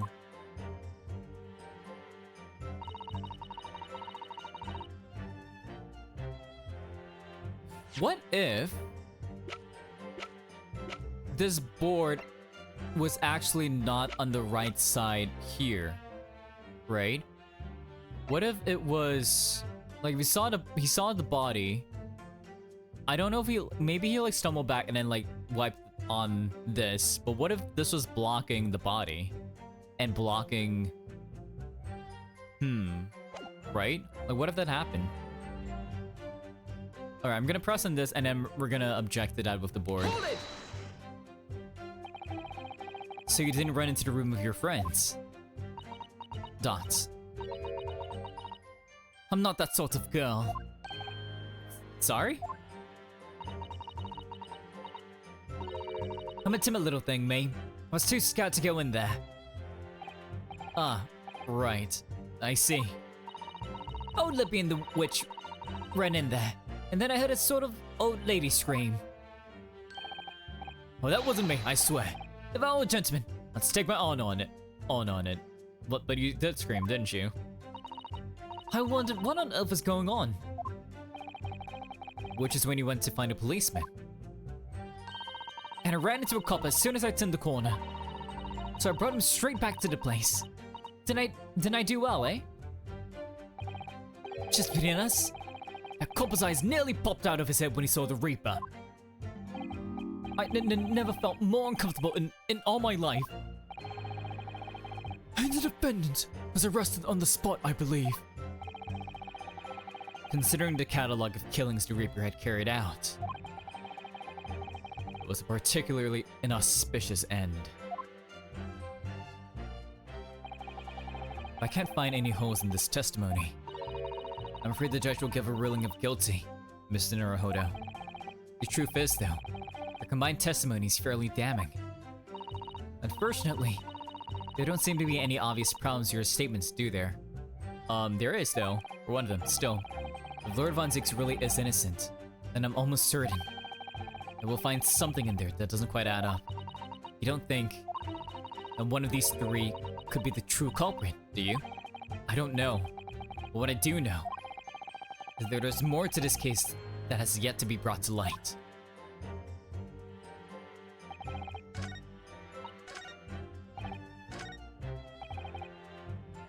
Present! Objection! There we go. So you wiped off the blood from your hand on the floor of the room. Are you quite sure about that? Well, what else you expect me to have done, eh? Doesn't really matter. Objection! Oh. The police have found no such handprints on the floor during their investigation. I guess Kazuma is still all about the truth. Let's go. What exactly is the defense asserting? If you listen, you'll find out. Prosecutor Asoki. Damn. Oh my god. Certainly. There is no bloody handprint found on the floor. What are you trying to say? There's a handprint and blood left very clearly at the scene. At the back of this notice board.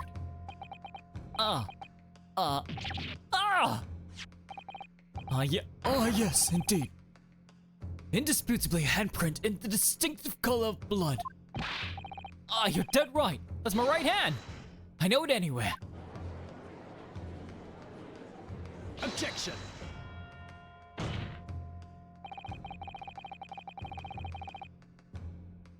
The witness very definitely testified that he wiped his hand on the floor. But you just said that the police have not found a handprint on the floor, Joe. Any handprints on the back of the board are irrelevant. Objection!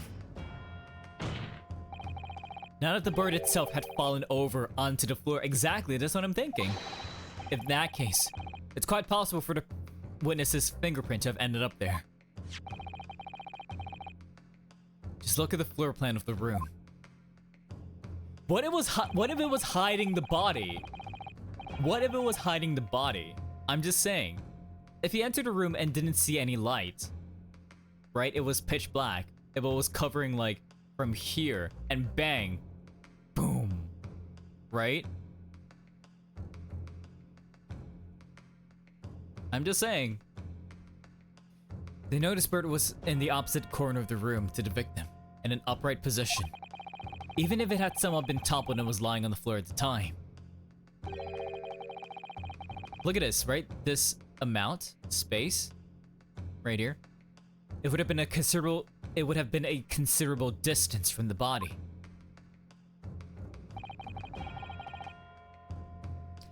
I fell over when I came across the body. So I was basically right next to the corpse, not on the other side of the room. In other words, the defense's assertion is contradictory. Yes, it is. There's a very definite contradiction here, for which there must be a reason. I take it you formulated a proper hypothesis, Counsel. Regarding this apparent discrepancy between the witness account and the handprint found at the scene. I have, my lord. The discrepancy between the witness's account and the location of the handprint is explained by the board moving. The real contradiction here is the handprint itself, not where it was found. As the court can see, it's upside down. Good gracious! So it is, which means it did topple over.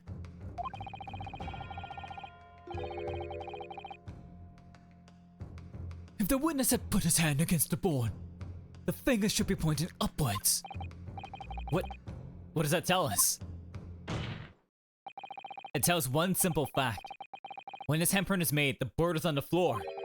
The board must have been lying on the floor as I previously suggested, which means that after the incident, it must have been moved. What? Objection! His boots, look at that. You're claiming that somebody moved the notice board after the shooting. Then tell the court who. I don't know that yet, but the point is, when you consider all the testimony we've heard so far, we can now be very clear on one point. And that would be? The position of the notice board at the time of the incident, my lord. So, Counsel, I must ask you to clarify your assertion for the court. At the time of the incident, where do you maintain the notice board was situated? Oh, like here. Take that! Nice. Let's go. It was right here, my lord. Goodness. No, I'm afraid I don't quite see your logic. I'm disappointed, Rinosuke. In Japan, we're taught to have patience and respect for our elders. What the fuck, Kazuma? So until his lordship sees your logic, you will know your place and not move from that spot.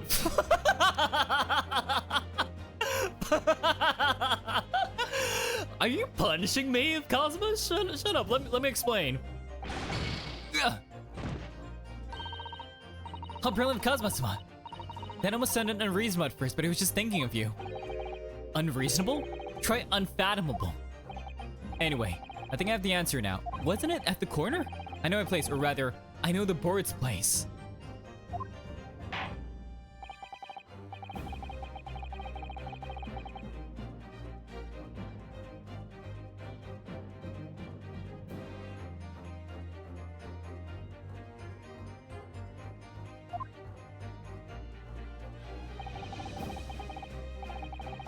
Come on.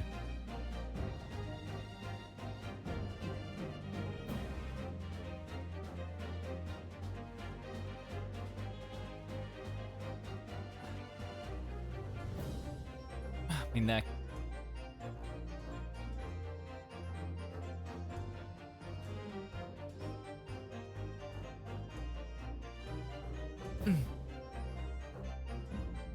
Like, I know it was like,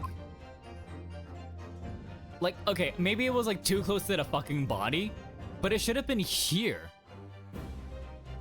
Right? It should have been blocking the fucking body. God.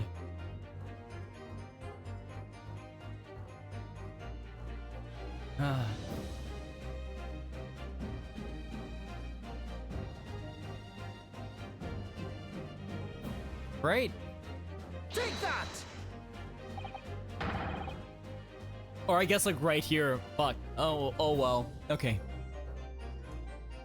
This is the only possible location. I guess I was just too close to the body. Interesting.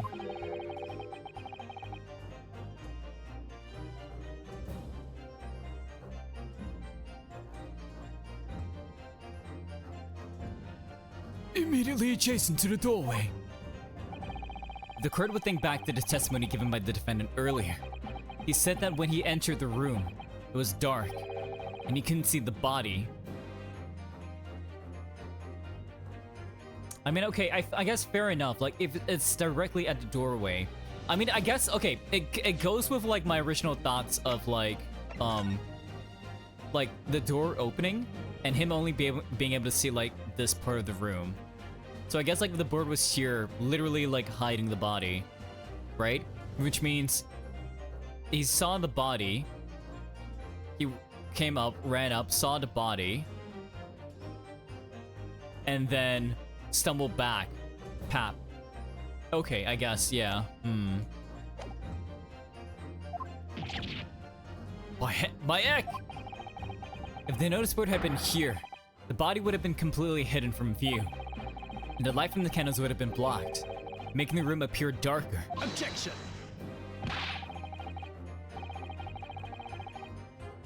The accused also claims that the victim's body simply appeared before him. Yeah, but what if, like, the bang sound also toppled over the notice board? That's true. Or in this precise words.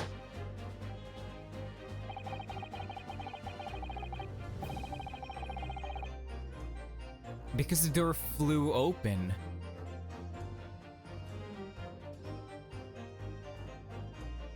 Just as I picked up the firearm to examine it, the door flew open, and I heard a man scream. It was only then that the body of Inspector Gregson appeared before me.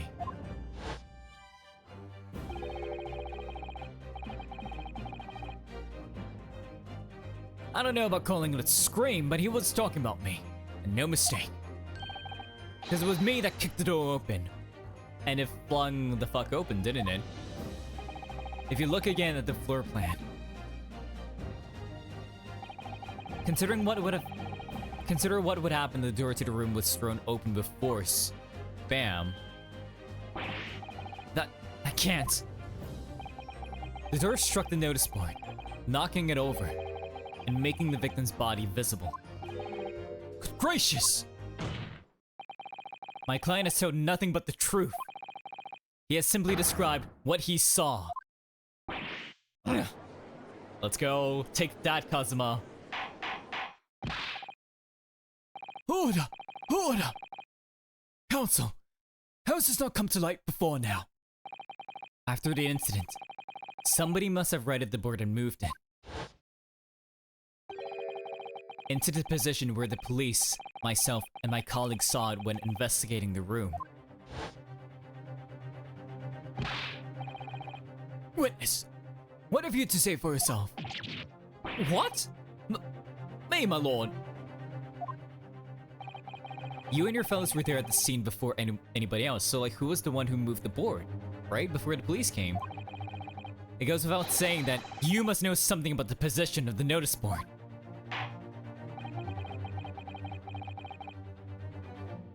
Witnesses in the stand will testify again.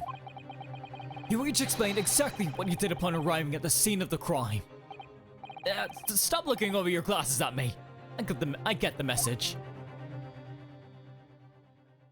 Excuse me. The mystery of the moving board. I don't know anything about that notice board. I just wiped my hand on it, that's all. But don't look at me. I haven't got a clue about it. I was doing business with some second years at the time. Oh, okay. I don't know anything about anything. Just a bystander, mate. Just a sign at the crossroads of life. But didn't you call a cop, ma'am? It was that Reaper, I bet. He's got a face that screams bored. Huh.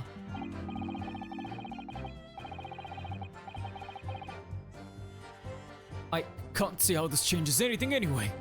The detective still died when we heard the gunshot. But did he actually? Did he actually?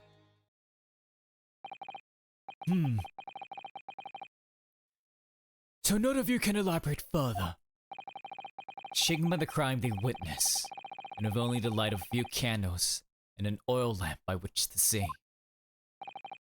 We can't expect these witnesses to be able to give a more precise account of what happened. That's right, yeah. It don't pay to expect too much. It's man's endless quest for knowledge that destroying the world. That's what I think. Do you? Really? In any case, as this testimony shows, even if the notice board was moved by somebody following the incident, it makes no difference. When the gunshot rang out, the accused was the only person at the scene. In short, the only person who could have possibly have committed this crime is Baroque von Zieks. None of this wrangling over the board changes that simple fact. Quite so, quite so.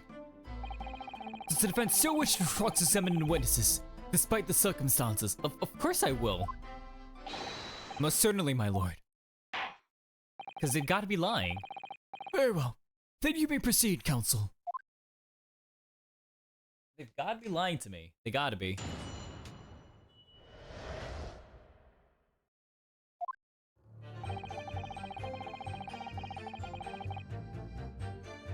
Hold it!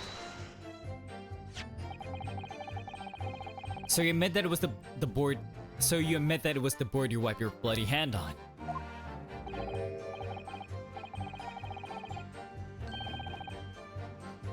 Admit it. What's that to admit? Is that plain as day for all to see? A smashing print of my right hand. Perhaps you wanted to hide that handprint. So you righted the notice board and pushed it into the corner, did you? No. Imagine the weight of that great lump. You look like a powerful and well-nurtured man.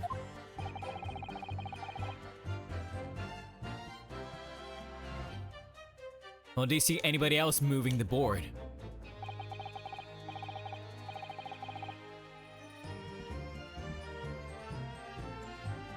I've got nerves of steel, I can tell you, but even I have my limits. There was a body on the floor in front of me, and the Grim Reaper himself standing over it. And it was precious low light inside either. My bottom was all a quiver. In other words, this witness is unable to give definite testimony on that point. Yes, so it would seem. Hold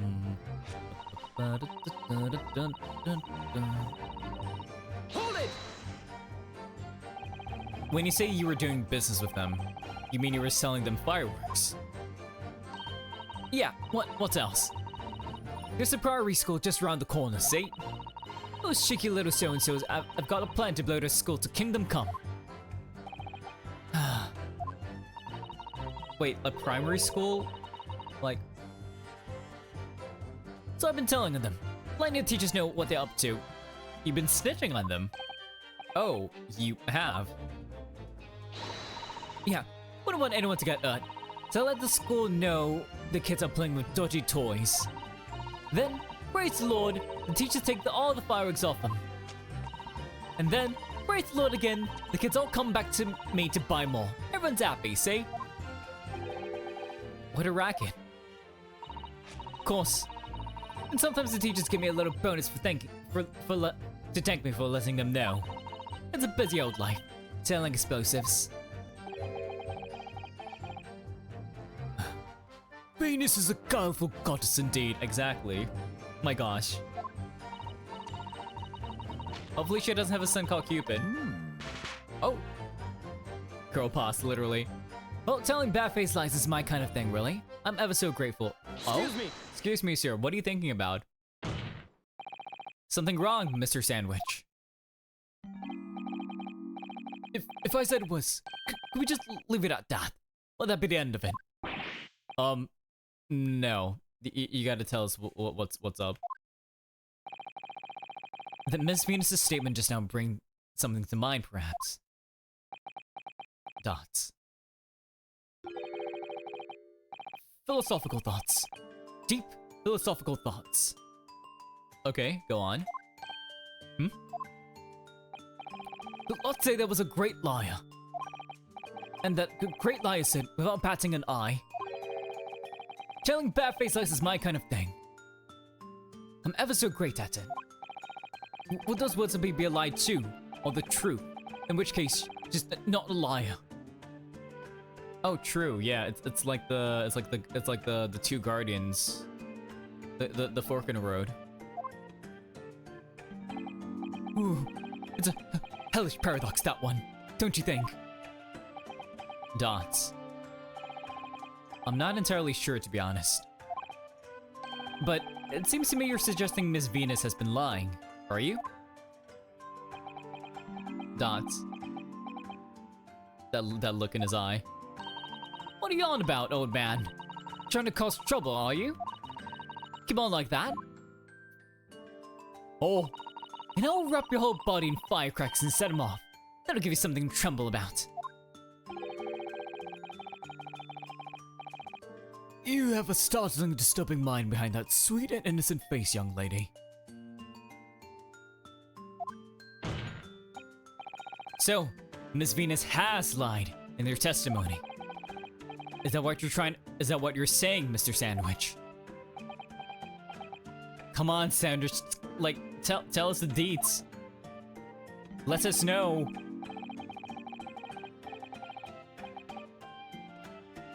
Well, if it means I'll be burning in hellfire for the rest of my days, so be it. Yes, that's what I'm saying. Can you elaborate, please, sir?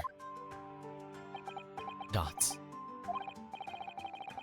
Oh, Blubbermouth here, headed for the room where the gunshot seemed to come from. But there was someone else who crept up the stairs behind him, too. That's right. That rotten lie over there. You were there the whole time, ma'am. You were there the whole time.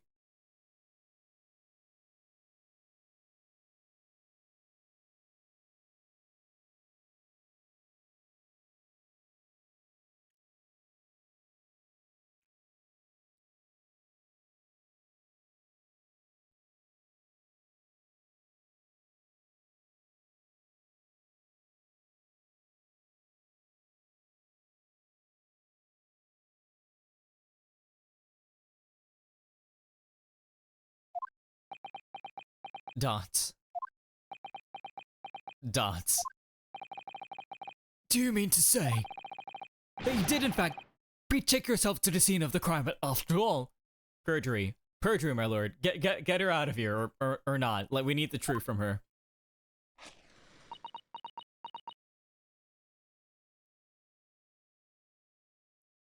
Okay, you know what? She's the one that's like lighting a match on fire. But she's the one setting our asses on fire by lying. I'm just saying. What did I tell you, eh? I said I was good at telling bad-faced lies, didn't I? Yes, you mentioned it. Well, that revelation rocked the whole courtroom, didn't it? Who knew firecrackers packed such a punch?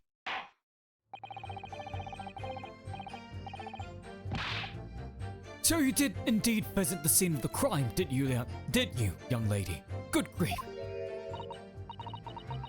Well, now you come to mention it, I suppose perhaps. I do clearly remember climbing the stairs to the room, yeah. Either you clearly remember it or you don't. Well, I shall consider a fitting punishment for this perjurious act later.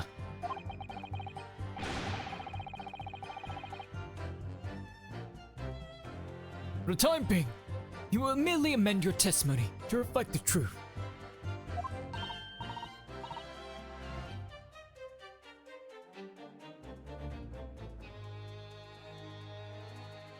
Oh yes, my lord, of course.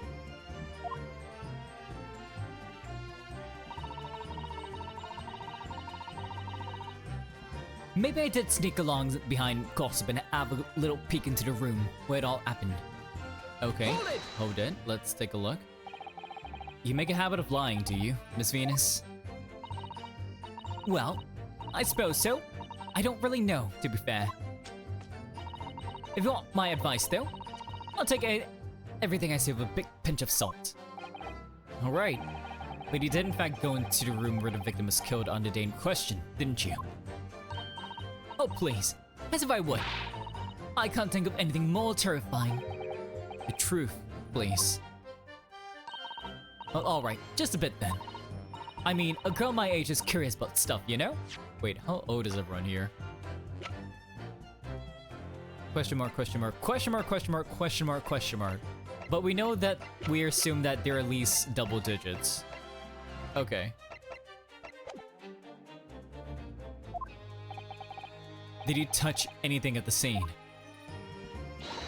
Oh, please, as if I would. I mean, there was a dead body on the floor. The truth, please. The truth, please. Well, alright, just a bit then. I had to look to see if there was anything I could sell. So I gave the place a once-over, but it was nothing to write home about. Right. Now, I hesitate to ask, but you didn't move the notice board by any chance, did you? Oh, please! As if I would touch anything like that. Just a few bits of loose change is all I add. The truth, please. Well, alright then. I thought that might be something worth having underneath it. So I blasted the flipping thing. Sorry, flip the blasted thing. You're telling us that she moved the board. It was her. Lock her up. Lock her up. It's her. That you did move that board. My God, Cosmo's so incredulous. He's like, what the fuck? I picked you to help me in my case. You're screwing me right now. I think that did slip out, didn't it? Oh my God, like, look at Gossip. He's just like, ma'am, what? What? You deaf bomb pot. I don't believe it. A girl doesn't think. So, did you find anything then? Something that you might have taken, perhaps, to sell? Oh, please. I should be so lucky. In my imagination, the truth now. I might have found this old pocket watch under the notice board, I suppose. But a bit of junk like this can't be worth much, if you ask. Wait, who was that? Gina. So it was you, was it? You're the one what took it. Gina? Young lady. Young lady, might I remind you where you are? That watch. That watch there. That was a present to Inspector Gregson from the yard for a big case he solved 10 years ago. Fester case, no doubt. But the fact that it was under the board, it either means that he was holding on to it, right? And it fell, and then like it slipped off, and then it toppled over, or it was on the board and it toppled over along with it. Either or, but okay, here's the thing, right? Like, we know someone with red hair went into the room with a big trunk. We know of one person that we've met so far carrying an unusually big trunk.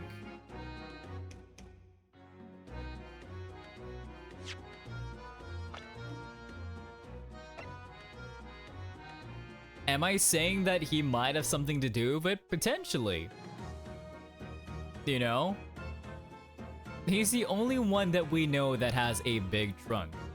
So, anyways.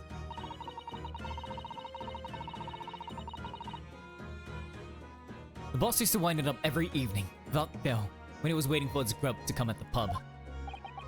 I see.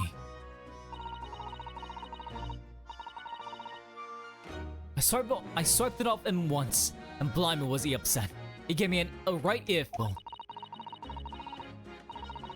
He said he hadn't missed a day in the last 10 years, polishing it and winding it. It meant the world to him, that watch did. Possibly not the best thing to go diving for then. That's not all that, though. It's not all that, though. I took it to Jabab's that night to see how much it was worth, but the old dealer wouldn't touch it. Wouldn't give me a penny for it. Said it wasn't working. Talked about it and worthless, he called it. Ugh. I knew I should have lifted it. So we need to enter that watch into evidence. That watch must be submitted as evidence at once. Oh, please. Just so long as you promise to give it back when we're done. Not a chance. I'll swipe it off you if you try to get your mitts on it again. That's enough. Head to watch to the bailiff forward. Now, children. Watch your manners. I know, right? We're all going to time out.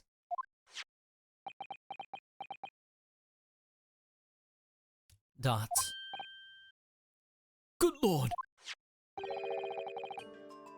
Glass appears to be broken. More than likely, it shattered when the inspector was shot. Doesn't tick anymore either. Which is why Jabez didn't want it. What a waste, eh? Yes, indeed. It appears to have stopped at the hour of 5. Exactly when the gunshot was heard then. Which supports the prosecution's claim, of course. Rexon's watch has been entered into the court record. Huh. Let's take a look at it. Well, it appeared the mystery of the moving notice board has been solved at least.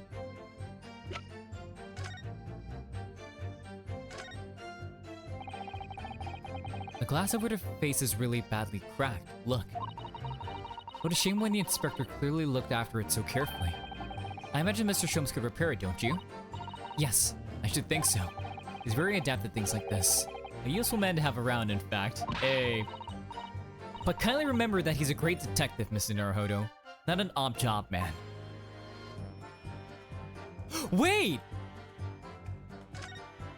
Hang on! Wait, that was what the key is for, right? The little inspector key thing. There's a tiny little stub sticking out from this small hole here. Look. I suppose there must have been a little knob or something for that. On that for setting the time. In that case, seeing as we know the inspector took such good care of this watch, it probably broke when the incident occurred, didn't it? Yes, of course. Which could mean that there's a small part of the watch still at the scene. Maybe.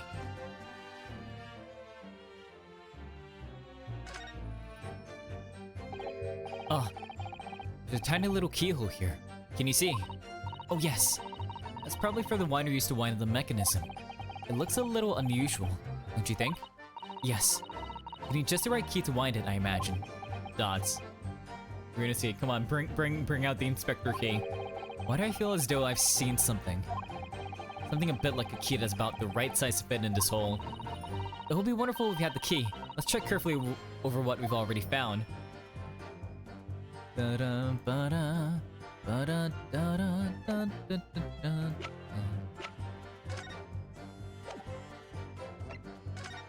Okay, look. Twist. The helmet of this charming policeman appears to be a little worse for wear. Not convinced about the charming part, but yes, you're right. The head, yeah, okay.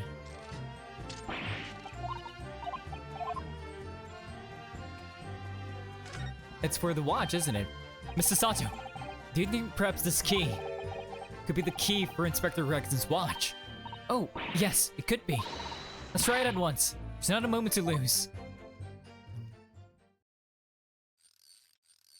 It fits perfectly. I knew it! A perfect fit. And look! The inspector's watch is started going again, so it wasn't broken, it's just the glass. Ah, so it is... So it has obviously just not been wound out, that's all. Dots. What is it, Mrs. Sato? Well, if the watch isn't actually broken after all, which means it didn't break on impact. Meaning that when it was slammed, like it stopped, like the wind-up stopped at 5, but it wasn't actually broken at 5. I have a feeling it could have profound implications. Dots. He's deep in thought now. Perhaps I'd better start thinking deeply too.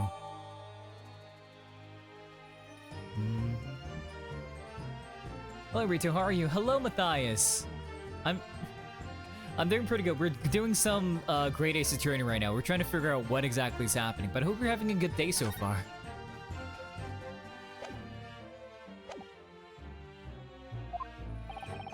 And as predicted, it had very little bearing on the case. Don't say that, Kazuma. I just got a bit of good information. Now then, continue your cross-examination, please, counsel.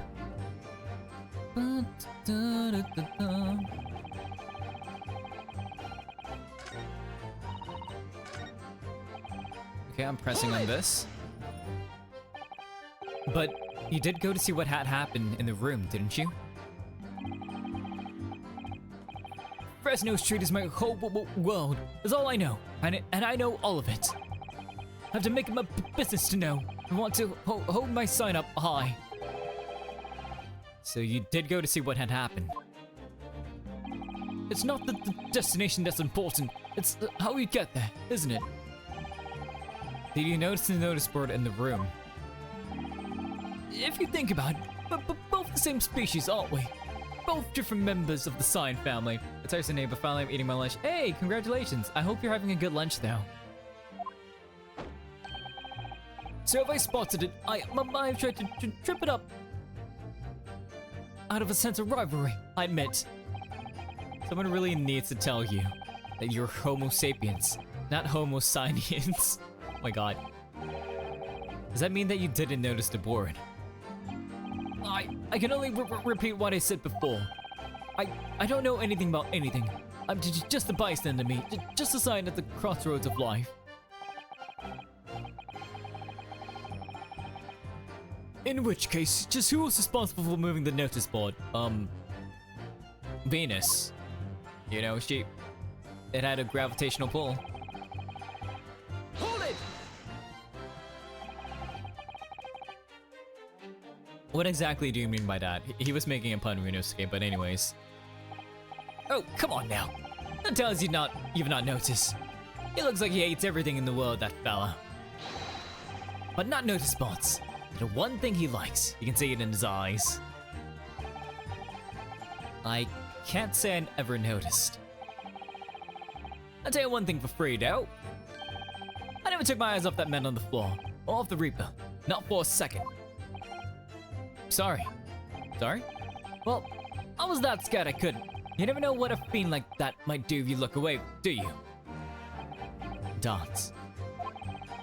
If you didn't take your eyes off the defendant, you should be able to confirm categorically whether or not he was the one who moved the notice board. Dots. That I can. The Reaper did nothing of the sort. I can swear to that. I couldn't have missed it. If he heaved the thing up right again and dragged it into the corner. Right. Glad we cleared that up. What happened to the face that screams bored? I feel your pain, Kazuma. It just went elsewhere. He didn't though. He didn't. It was 5 o'clock in the afternoon that you all heard the loud bang, wasn't it? Maybe the notice board fell over, or maybe it didn't. Maybe it fell over, maybe I didn't. The Reaper's fate is sealed either way, because of the gunshot we all heard. So your fate's sealed too. My fate? That's right. The defense is fated to lose. The prosecution to win. I'm gonna wipe that smug look off your face, partner. In other words, it all hinges on that single gunshot. So if I could just find some problem with that part of their story, it may be possible to change all our fates. Of course. None that changes the fact that I heard what I heard, does it? Okay, so we put the clock there. Not much to go on. As you pointed out, Mr. Naruhodo, there's no question that the notice board was moved, so somebody must have done it. But it did happen after the event, so maybe Kazuma is right, and it's not relevant to the case. The watch is, though, but it seems to have been deliberately positioned so as to hide the body from view. So I feel sure that there's some deeper significance to all of this. Yes, I know what you mean. I've no doubt there are more clues to be uncovering. You're on the right track, I can feel it. So follow your instincts. Alright then. Let's go, okay.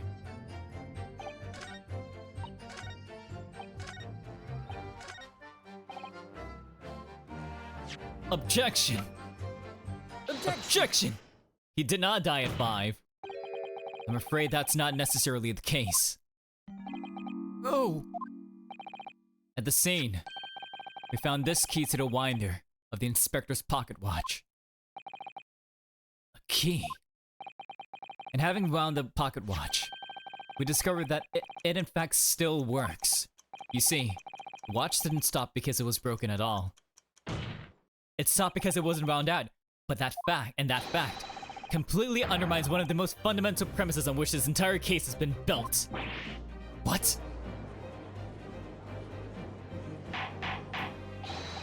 Order! Order! Order! But counsel!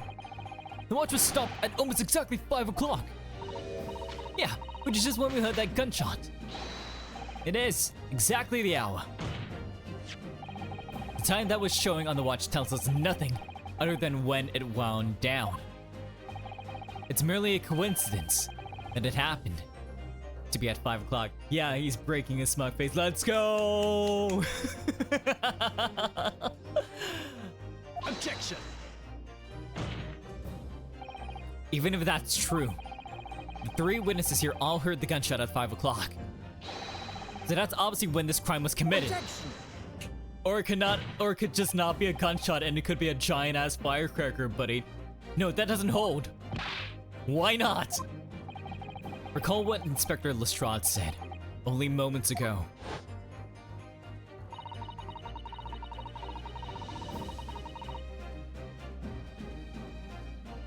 The boss used to wind it up every evening without fail when he was waiting for his grub to come at the pub. Said he hadn't missed a day in the last 10 years, polishing it and winding it. It meant the world to him, that watch did. The victim was in the habit of winding his watch once a day, in the evening. We can reasonably assume, therefore, that he wound the timepiece on the evening before he died as well. Yes, that will be entirely reasonable. But if that's the case, you wouldn't expect the watch to have completely wound down by 5 o'clock the following day. Well, how would you explain it then? In summary, the evening before the day of the incident, when the gunshot rang out in that room.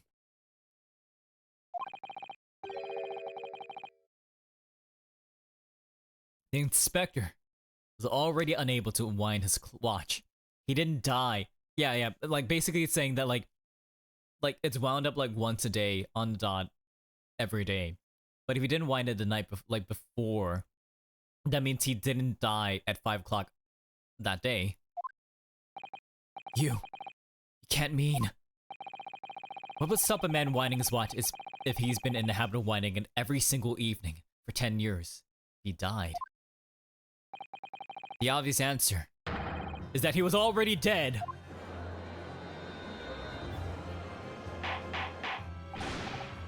Order! Order! Counsel, that is a most extraordinary claim. Objection! Extraordinary isn't the word, it's absurd. But you love how absurd I am. Kazuma, you love it. You claim I was already dead the night before. Do you really think the Scotland Yard's coroner would have overlooked something like that? It was a ruse all along. But the Scotland Yard's coroner didn't put a fucking time of death, you shithead. Time of death is left blank. Well, on that subject, there's something rather surprising. There's actually an omission in the coroner's report. The time of death is not noted. That's right. Wait a minute. You're forgetting that my legs went from under me when I kicked the door in. What do you mean? Oh wait, the blood, right. Like I said, I planted my hand in a dirty great puddle of blood. Yes. So the victim's blood hadn't dried. It was fresh. What if the body was like frozen or something? Right? He catches on fast, doesn't he? Objection!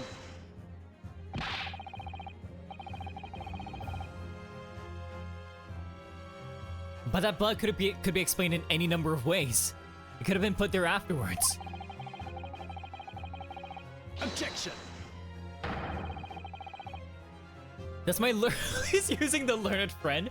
That's my learned friend thing that fresh blood is available on every street corner. Yeah. Well, it needn't necessarily have been human blood, of course. It could be pig's blood. We've been told previously that Scotland Yard has no way to identify blood as human. The problem is currently being researched. At present, you're correct. It is beyond our abilities. So then, a chicken's blood could have been used, for example.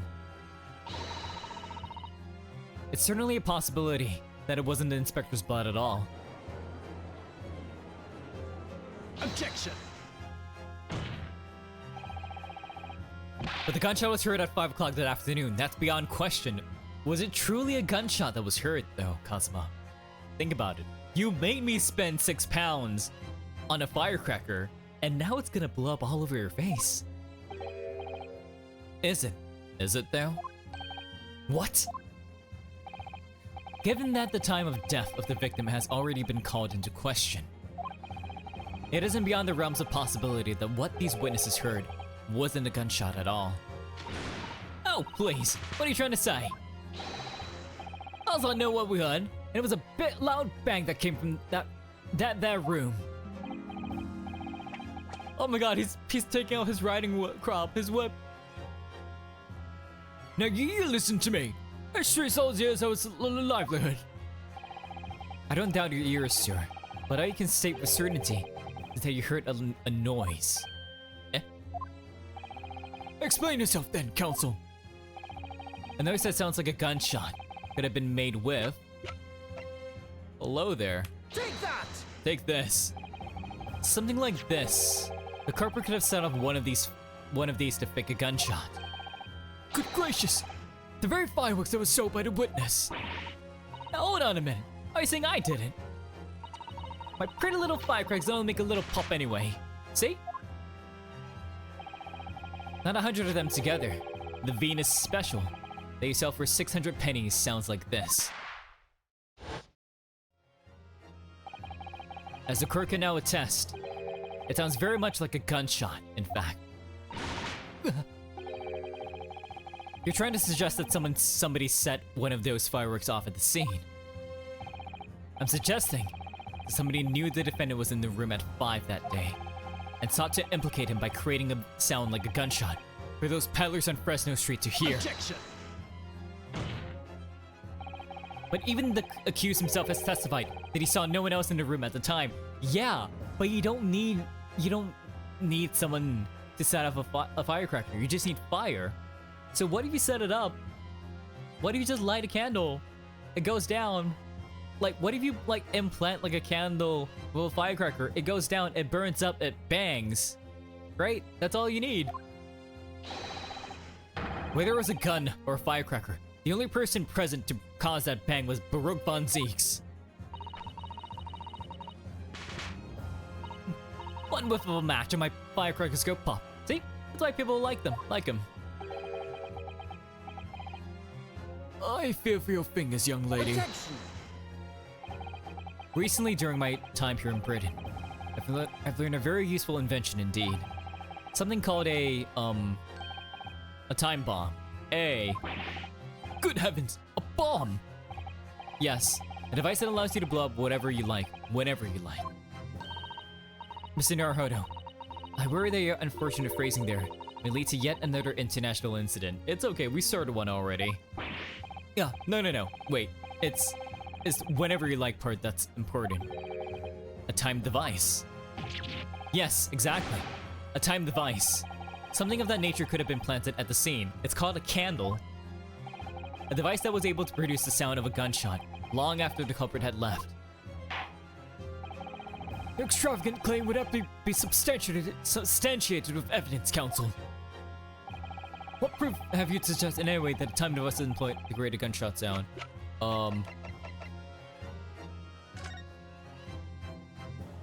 This here candle, good sir. My lord.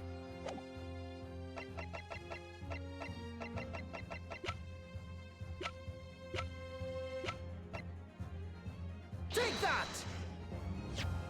There we go. As the court has already discussed, the tip of one of the candles in this candelabrum has been blown off. Indeed, because it was struck by the bullet, which presumably passed through the victim. I don't think that's possible, my lord. Not possible. Why? Because of the scorch marks. The gun would have been directly in front of the candle for it to have the scorch marks from the muzzle flare. Because of the scorching. There are gunpowder scorch marks clearly visible on the broken counter. I was fucking right. Look at that. There are. Good goodness, yes. And firecrackers are made using gunpowder, so... But is it not the case that there was also scorching on the victim around the bullet entry wound? That's right, there was. But as we heard earlier, scorching like that only occurs when the target is at very close range, a matter of centimeters from the gun. Ugh! Which means that the scorching on the candle can't possibly be the result of a gunshot. You're suggesting it came from the fireworks. How can it be, eh? The fact that there's such a visible scorching on the candle means it was implanted in it, right? Suggests that the fireworks must have been right next to it when it exploded. Or to put it another way, the candle and firecrackers were joined together. Let's go! The culprit somehow attached the firecrackers at a point partway down the candle. After the killer had left the scene, the candle slowly burnt down along with the other two. Until eventually it ignited the fuse of the fireworks, generating a loud bang. Dots. And that is how these three witnesses came to believe they heard a gunshot at 5 o'clock. Well, what's a plot? I mean, hey, it's very plausible. This is the most plausible scheme we've heard so far, kind of.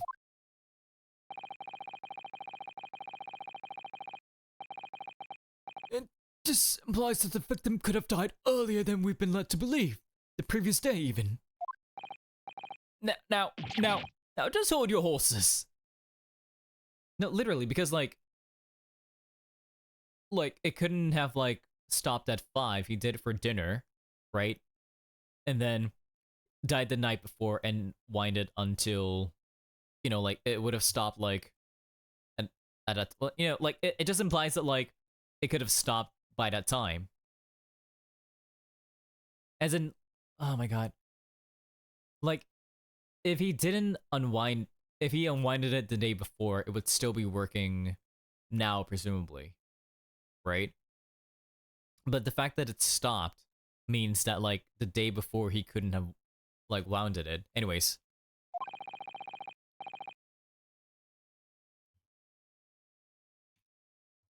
All us lot here saw the victim going into the building, remember? No, you saw a person with bright red hair going into the building.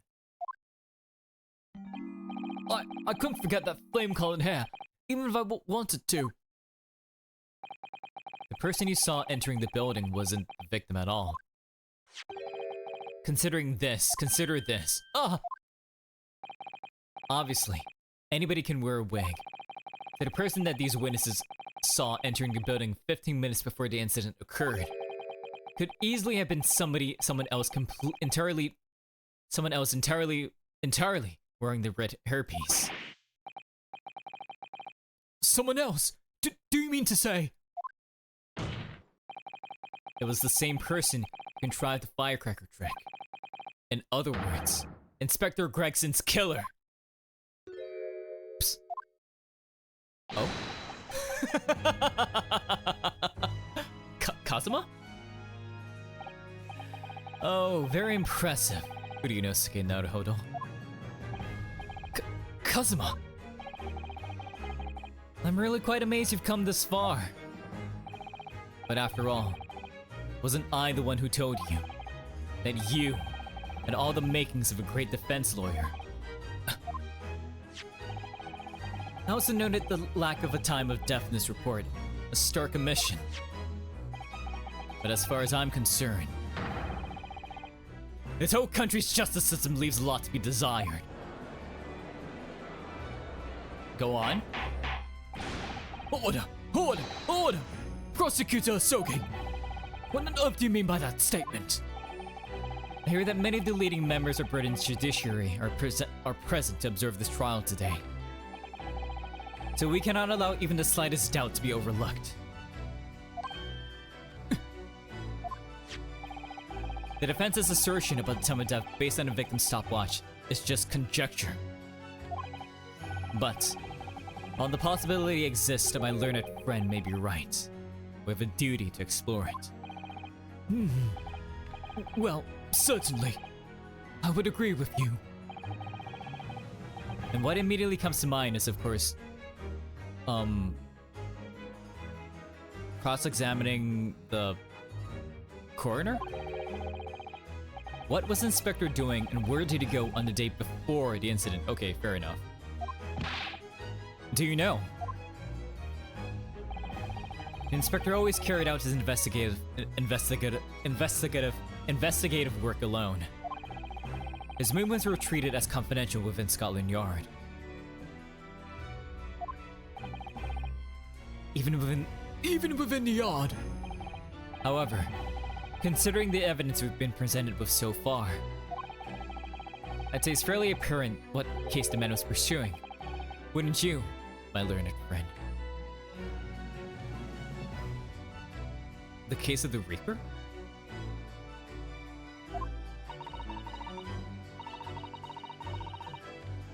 I do have a feeling about what case he might have been investigating.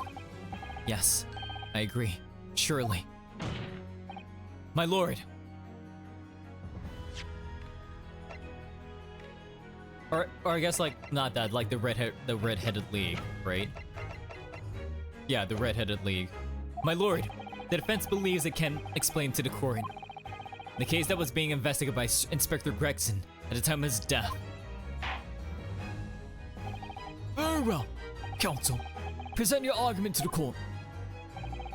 What evidence is suggestive of the case being investigated by the inspector on the day prior to the incident?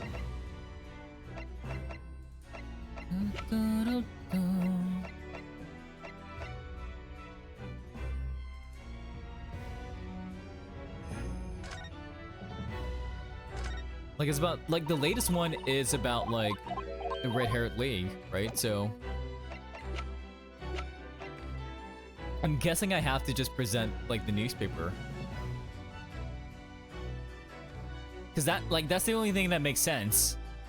Take that! I believe this red hairpiece points to the answer.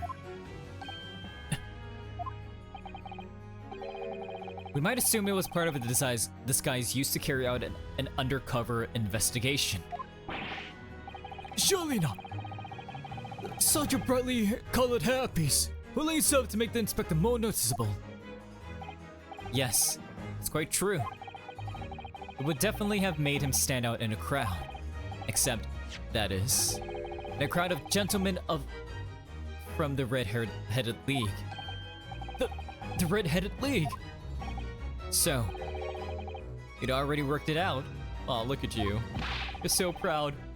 What on earth is this all about? Is there such an extraordinary league of gentlemen? Is there such an extraordinary league of gentlemen?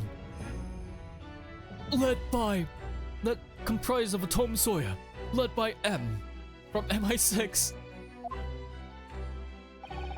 The Red-Headed League is currently under investigation for a grand deception. A deception of what nature, counsel? They've been targeting red-headed men all across all of London and tricking them out of small sums of money. 2 men were arrested for the misdemeanor only yesterday, in fact. My lord, the defense calls for those 2 men to be summoned at once. Two redheads?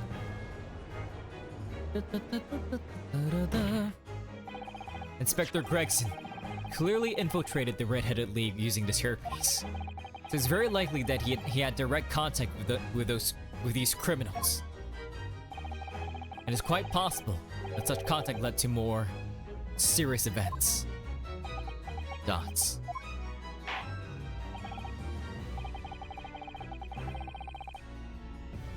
I concur that we cannot in good conscience leave this new avenue unexplored.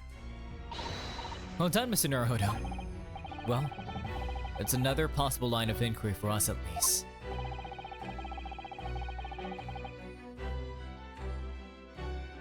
The prosecution will make immediate arrangements for the charged men to appear. Bring these two red-headed league conspirators before me, Prosecutor Asoge.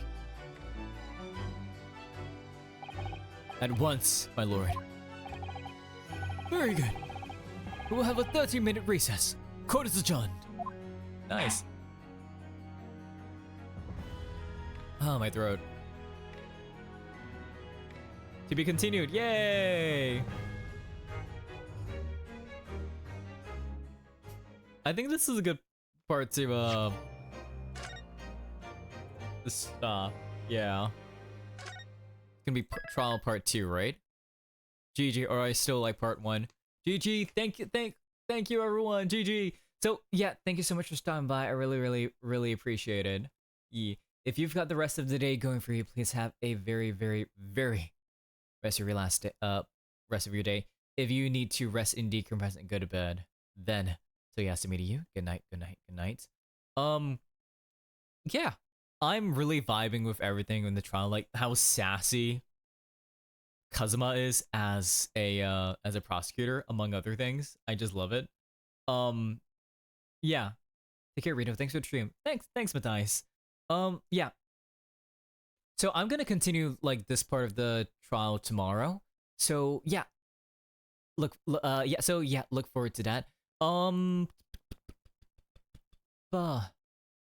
Yeah.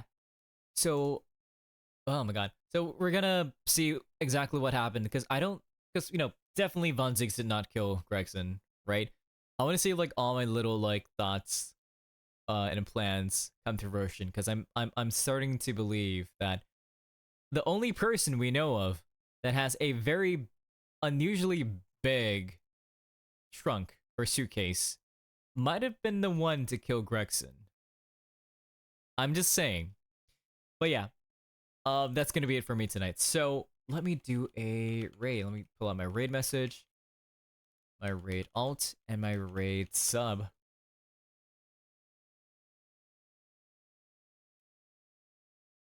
And let's go raid Sam. Let's see. So for those that don't know, Sam is a variety VTuber. She, like me, loves Suikoden 2, grew up with the game. Also likes a lot of, Rune Factory farming sim games and stuff like that. She's currently playing some Marvel Rivals right now. So let's go on over, cheer her on, and give her a good old Stone True greeting, shall we? Yeah. So tomorrow, more Greatest Attorney. I will see y'all there. We shall see what exactly is happening with Gregson and his investigations, and hopefully we will come to a conclusion on whether or not Jigoku Seishiro is the one who killed Gregson. Yeah. So I'll catch y'all there tomorrow. So in any case, well, it's Toya, and as always, this has been Toya, and I'll see ya.